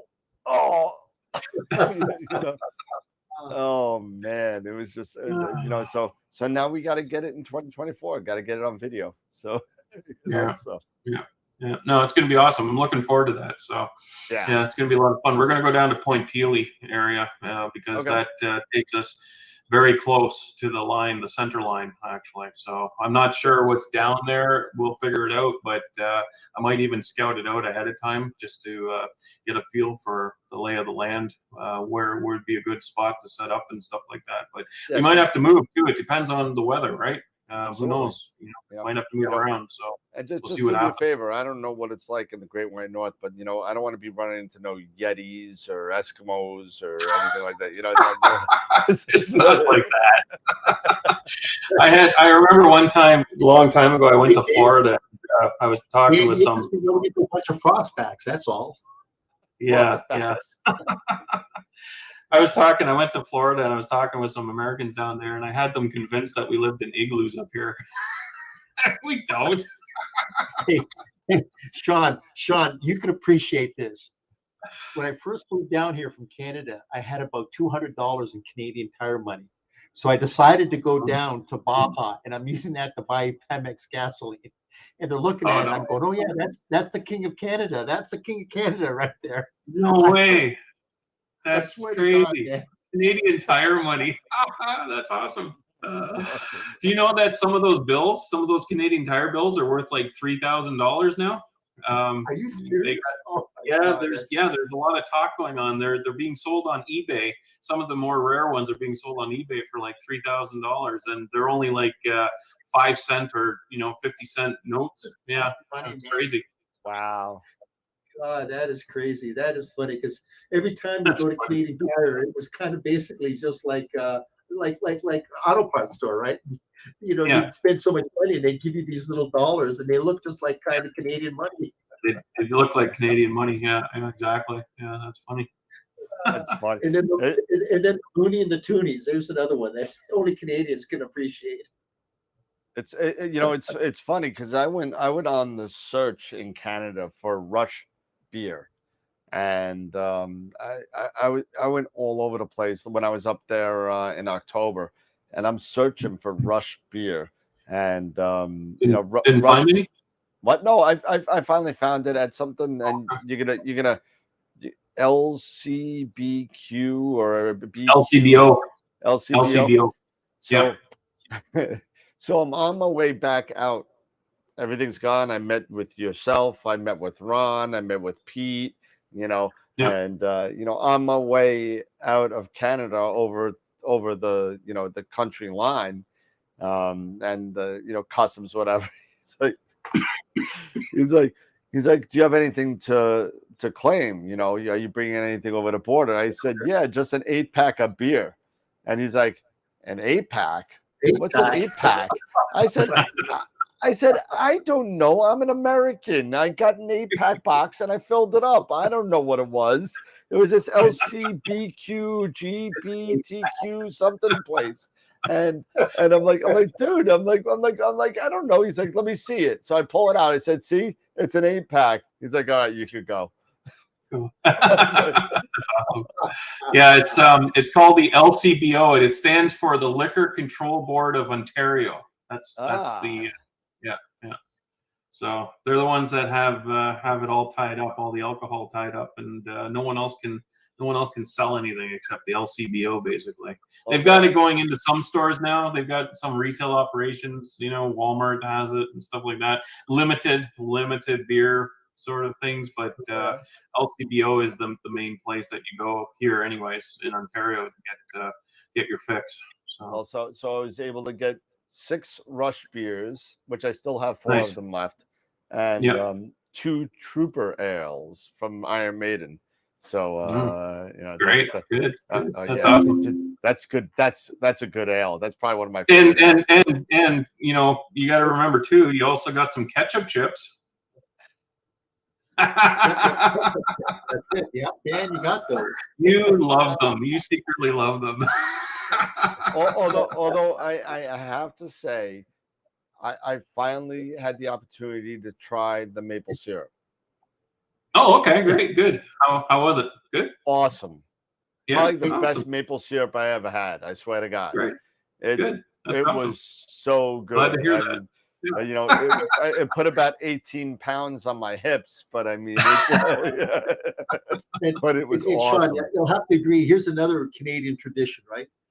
When I was a kid growing up, every Friday it was fish and chips. You had to go to the fish and chip store, and they would get you the halibut or the cod, and then you'd wrap it up in newspaper and you take it home, and it was always a tradition. Yeah. It was kind of brought over from England, right? It was fish and chips. Yeah.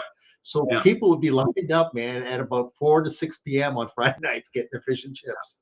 Yeah, that's true. Yeah, I actually not me though. I actually don't like fish or seafood, so that wasn't one of my traditions. Yeah, I'm not into that. I just never acquired a taste for it, and even the smell of it, just someone cooking fish or even seeing shrimp. Ugh, I can't stand it. It's like Dan with ketchup chips. Dude, you may as well take the ketchup chip and dump it in poutine, and that's not a fan of either one. Just not. That's funny. That's funny. But I'm with you, Mark. I am a steak and potatoes guy. Give me a tomahawk steak and some good garlic mash, and I'm in heaven. So, but I like fish. I like all sorts of fish. I like shrimp. I can't, and we're going totally off the rails, but that's okay. But I can't eat any fish that looks like snot, like clams or oysters or something like that. I can't. Yeah. I can't eat anything that looks like I hocked it up. I can't. It's just. It's just. I mean, It's hard to swallow. You just choke it down. Yeah, it's like you just inhaled a big loogie in that, and tried to get it to like go down. That one spaghetti strand that goes and you can feel it, and it goes all the way down. Yeah. Wow. Yeah, this went off the rails. That's for sure. You almost have to play the video. There we go.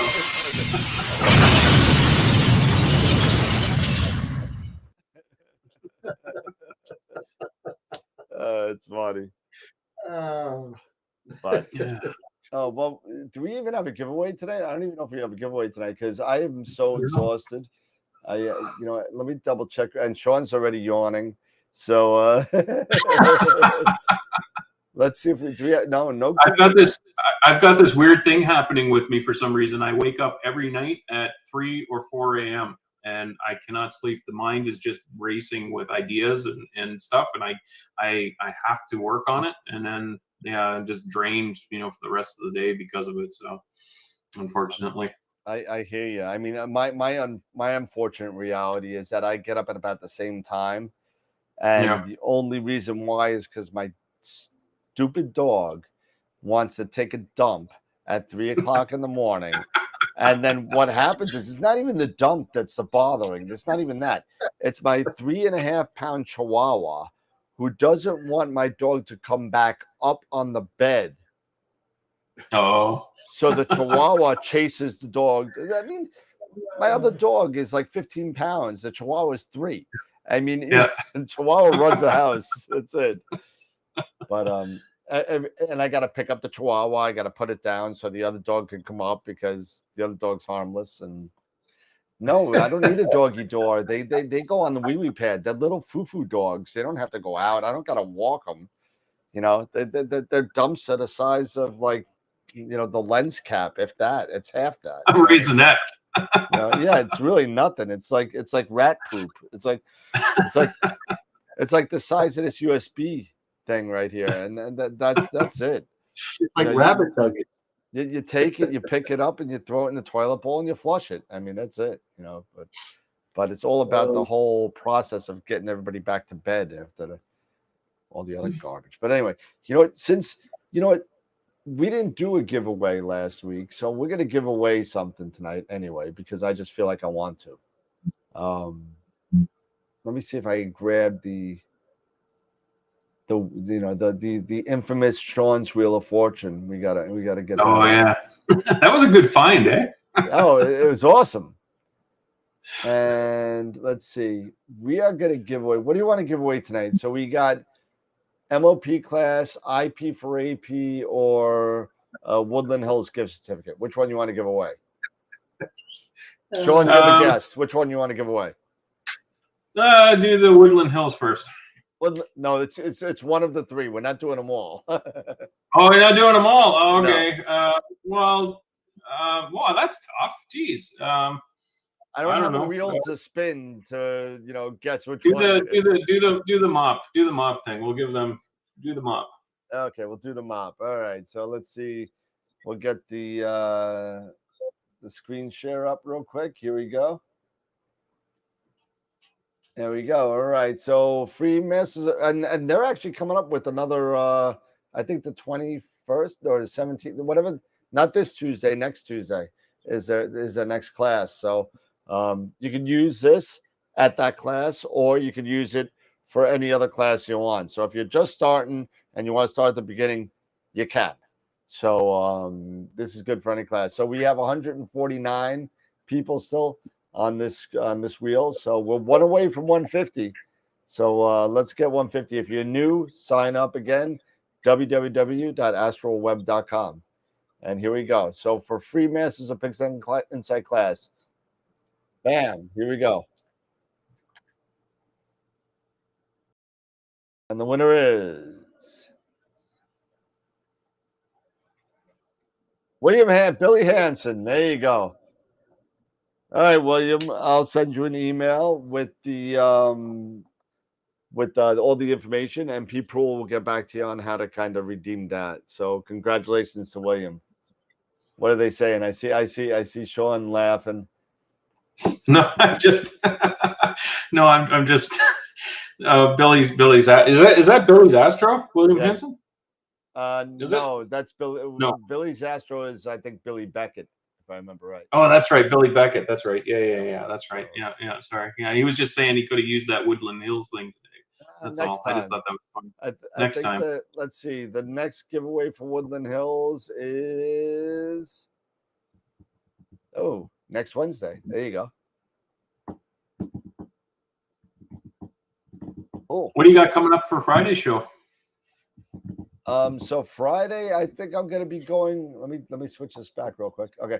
So Friday, I planned on doing a PowerPoint presentation on. Well, I was going to actually, I was going to do it tonight, but since we got people, I didn't have to. So thank God, because I was totally unprepared. But I did this about a year ago, and since on Friday nights we started the beginnings. Pete went over last week. He went over. Was it last week or 2 weeks ago, Pete? 2 weeks ago. Yeah, Dylan was last week, wasn't he? Who was? Dylan. Wasn't Dylan last Friday? No, Dylan bailed. He got his mouth punched in, so he had to go to the dentist. And so he'll be doing one at the next, probably the end of this month. So 2 weeks ago, Pete did camera specs. Eric did his one on different types of catalogs again. And this one is mine, and I'm going to be talking about different types of telescopes and what's the difference between the three different main types of telescopes: the refractors, reflectors, and Schmitz. And what each one is specifically, not specifically, but what they are best suited to be used for. Sure. Yeah. And again, Fridays is our beginner's night, and we're starting again back from the beginning. And that's going to be the same one. I will definitely revisit the slides, because my filter slide one was definitely out of whack. But yeah. So and you know what? If you know anything about my presentations, I like to add a little history into it. Right. And you'll hear, if you've seen the video that I've done on Appos and Acros, you'll know what I'm talking about. But I'll do a little history lesson on the invention of the achromatic scope. So it's good. Okay, cool. That's great. So, yeah, sounds awesome. Yeah, so we'll be doing that. Would you like to contribute on a Friday? You got anything that you'd be interested in doing a presentation? I have nothing. Dude, I didn't even know it was coming on until about 5 minutes before showtime. Yeah, so I saw Dan's message saying, "Does anyone want to pop on?" And I actually felt bad, so I thought, maybe I should message him. I said to my wife, we were watching the final episode of the Winchesters. We were watching the season finale. Oh, how is it? Well, I don't want to give anything away, but it's pretty damn cool. Okay, that's all. Yeah. If you're a Supernatural fan, it's pretty damn cool. Let me tell you, I am a huge. I went to the Supernatural conventions and all that kind of stuff. I got a. Well, I think I showed you the picture of me and my cousin and my nephew and Negan. Yeah, you did. Yeah. Who Negan, for those of you that know, Negan actually played John Winchester, the father of Sam and Dean. So when the Supernatural convention came, when I went, it just happened to be the same season of Negan's last season on The Walking Dead. Well, not his last season, though. the one kind of like, that ended and he killed everybody, and it was a big mess. Yep. But nobody wanted anything to do with John Winchester. It was great. Everybody was walking around with bats with freaking with wire on it. Lucille the bat that he used. And we all got pictures with Negan, and he was loving it. It was great. Yeah. So, but That's I spent like $400 on a picture with Sam and Dean and my nephew. I mean, yeah. You know what? It's worth it. It's worth it. I would do it in a heartbeat. I'll tell you, I got a request for Sean. Go ahead, Pete. Sean, why don't you do a little presentation on Nina? You know what? I would do a presentation on Nina. Here's the problem I'm dealing with. Like I wouldn't have anything connected, anything hooked up to it if I did it on the computer here in the office. And I have a remote problem with my telescope computer. I think I mentioned it before, where the connection just drops out and it doesn't want to connect. And and sometimes I only have like 10 seconds to do something real quick, and then it drops out, and I have to try and reconnect. So it's a real pain in the back end. But yeah, definitely. Let me think about it. Let me work something out, and we can definitely do a Nina presentation or something like that. Cool. Yeah, no problems. So the answer is no. So the answer is no. The answer is no. And the real answer is, do not say anything about Picard, because I have not seen one episode yet. So yeah. Well, you know what? I'm just gonna say this. You're gonna love it. It's really well done. The production is just out of this world. The story, the script is really well done. The special effects are second to none. Like they pulled out all the stops for this. Just an incredible piece of work that they're putting out with that last season of Picard. I mean, we all knew it was only going to be 3 seasons. That was no secret. But let me tell you something. I loved, even though that the first season got a bad rap, and I loved it. But I liked the first season. Yeah, it did get a bad rap, but I liked it. I thought now, for you Trekkies out there, it's sad, because a lot of people that are Trek fans, that are fake Trek fans, they just are they're not really crazy. I'm a nut with the Star Trek stuff. I'm crazy. I could tell you the first 10 episodes, when they aired, what day of the week it was. I can tell you all this kind of stuff.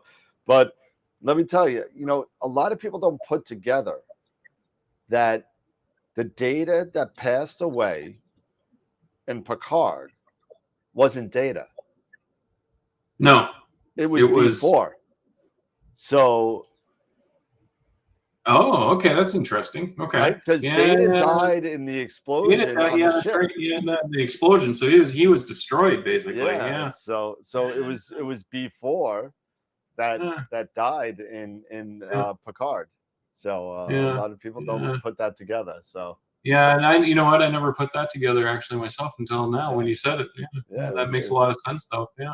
But there's a lot of good stuff like that, interesting stuff like that happening in Picard. So when you do get around to watching it, you're gonna love it. Yeah, just watch. And the Easter eggs that they got spread throughout it is just fantastic too. And if you never saw Lower Decks, you just have to. You have. You know what? I watched the first. I'm not into cartoons really, so I watched the first 2 episodes of it when it first came out in season 1, and then I didn't watch anything until season 3. I started watching it again, and I actually got interested in it. It got better because they started throwing all those Easter eggs that you quoted. They're like little kind of. Oh man, Riker would have never done that. That's all they said. Yeah. But it was funny because you get it. But exactly. It's really, really cool. I love it. I can't wait for season 4 to come out. I'm so psyched. But yeah, well, Dylan, you got to watch it after a couple of beers. You can't just we're all old for cartoons. I mean, everything can't be Ren and Stimpy.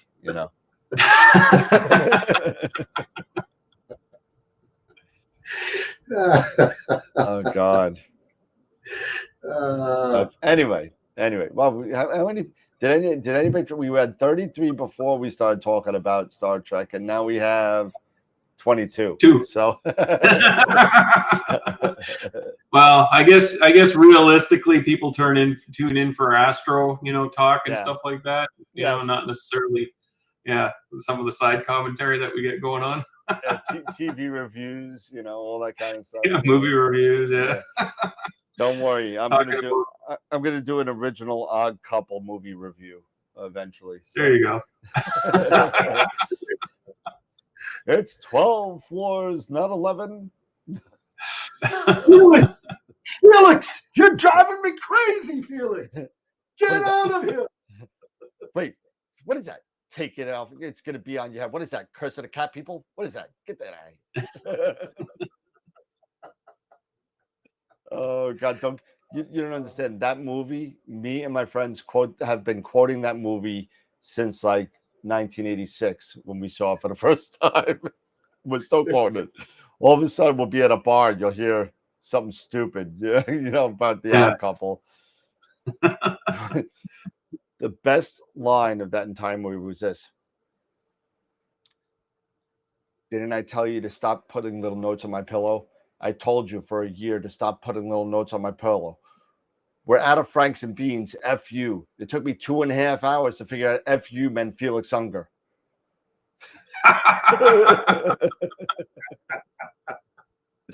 Oh, God. Anyway, maybe we should just end it now. It's 11:05, but it's totally going crazy. But everybody, listen. Final thoughts, everybody. There you go. I know Final what we're thought. going to do Friday. Hold it. I got the topic for Friday. Everybody's going to do some line from a movie, and you got to guess what the movie is, right? That's exactly what we're going to do. Oh no. That's funny. You know what? I'm still stuck on Dan and Eric doing green screen work for this somehow. I don't know how you pull it off, but a Benny Hill skit at the ending where and one of you can be chasing the other. Just do. Yeah. Really, the Benny Hill theme. Yeah, that's it. Oh, God. Yes, God, I Am Your Huckleberry is from one of my favorite movies, Tombstone. So I know what that is. So Tombstone was good. Yeah. Yep. All right. Final thoughts, everybody. It's 11 o'clock. Anybody? Bueller? You know what? I don't have a final thought either. Much like a presentation. Sean's got nothing. I got nothing. I can't even come up with ideas for my YouTube channel. Doing fine, trust me. Well, look at the bright side, Sean. You've only got 5 more hours before you get back up again, right? Yeah, I know exactly. I was looking at that. It'll be 3 o'clock and my eyes will just open and I'll be rolling, doing stuff. Yeah. Oh my God. Don't tell me. Well, the good thing is that I am off tomorrow. Tomorrow will be the first Thursday in years that I've not worked at Camera Concepts. So it's going to be an interesting day. I'm not going to be used to it. So I'm going to be sending out emails to more dealers and see if I can get more dealerships. But why not? Yeah. Bring it on. So we'll see what happens. Next week I got a nice cool thing. I remodeled an Eagle 4 base model Eagle 4. So I could talk about that and what I did because that was a lot of fun. So I turned it into an Eagle 4S pretty much, new hard drive, new RAM, Windows 11. Nice. Yeah, it works pretty good. How do you like Windows 11? I have it on almost all my computers. Working okay? Yeah. I've got it on 2 systems, and interesting enough with the telescope system, it hasn't happened recently, but it was initially happening where the taskbar wouldn't show up. It would boot up. Heard that. Yep. Yeah, and there was no taskbar, and I had to shut it down again and restart and hope that it showed up. Yeah, and sometimes it would just disappear. So Yep. Then you would roll over it and you go poof. yeah, it's just gone. Yeah, and I'm like stuck, and I'm in the middle of an imaging run or something like that, and I'm like, oh no, I gotta like reboot the computer. Are you kidding me? But yeah, Windows, you hate it and you love it. You know what? Oh, I don't love it. do? I hate it, but it's a necessity. You Well, know, that's just it, right? Yeah, Yeah. exactly. Yeah. I got I just I need it for everything. It's just so integrated with everything. But Hey, Pete, Dan, you and I did the same thing on the Eagle. Did you upgrade the Wi-Fi card as well? Because that's what I did. I on the Eagle 4 base model you can't. Oh, There's okay. no Wi-Fi card. It's built into the NUC. Okay, because this was the Pro version, and then it was just a Yeah, matter of just the putting. Pro I upgraded. This Eagle 4 base is a customer that wanted it upgraded, and he sent it to me. Okay. There we This go. is not mine. My Eagle 4 Pro, which is in the living room, has 64 gig of RAM, a 2 terabyte SSD, and Wi-Fi 6. So, Yep. I upgraded that sucker to everything. That thing smokes. Yeah. And it doesn't take that much money to go ahead and just upgrade it. That's the No, nice thing the about Wi-Fi 6 card was like $50 or something like that. it. It's just really Yeah. expensive. You know Oh, really good. sucks if you get the Wi-Fi 6 card and you're not running Wi-Fi 6 in your house. Mhm. Yeah. But doesn't it step down though? Wouldn't it just step Oh down? no, it works, Yeah. but you're just where you were before. why Yeah, get the that's card? true. Yeah, You know? yeah. Okay, Yeah. I see what you're saying. But it's a but Well, boys, I got to go take my dog out for a walk. He's chomping at the bit here, so I'm going to have to sign out. all right. And Okay. I'll see everybody on Yeah. Friday. Well, thanks for having me, guys. Appreciate it. Always fun joining in. Absolutely. Well, thanks for being the third wingman tonight. The third wheel.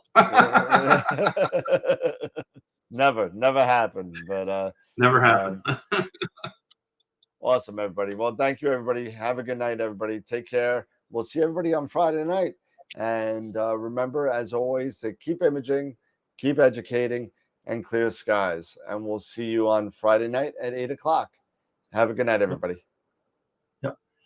Sean, I'll see you. Dan, I'll see you guys.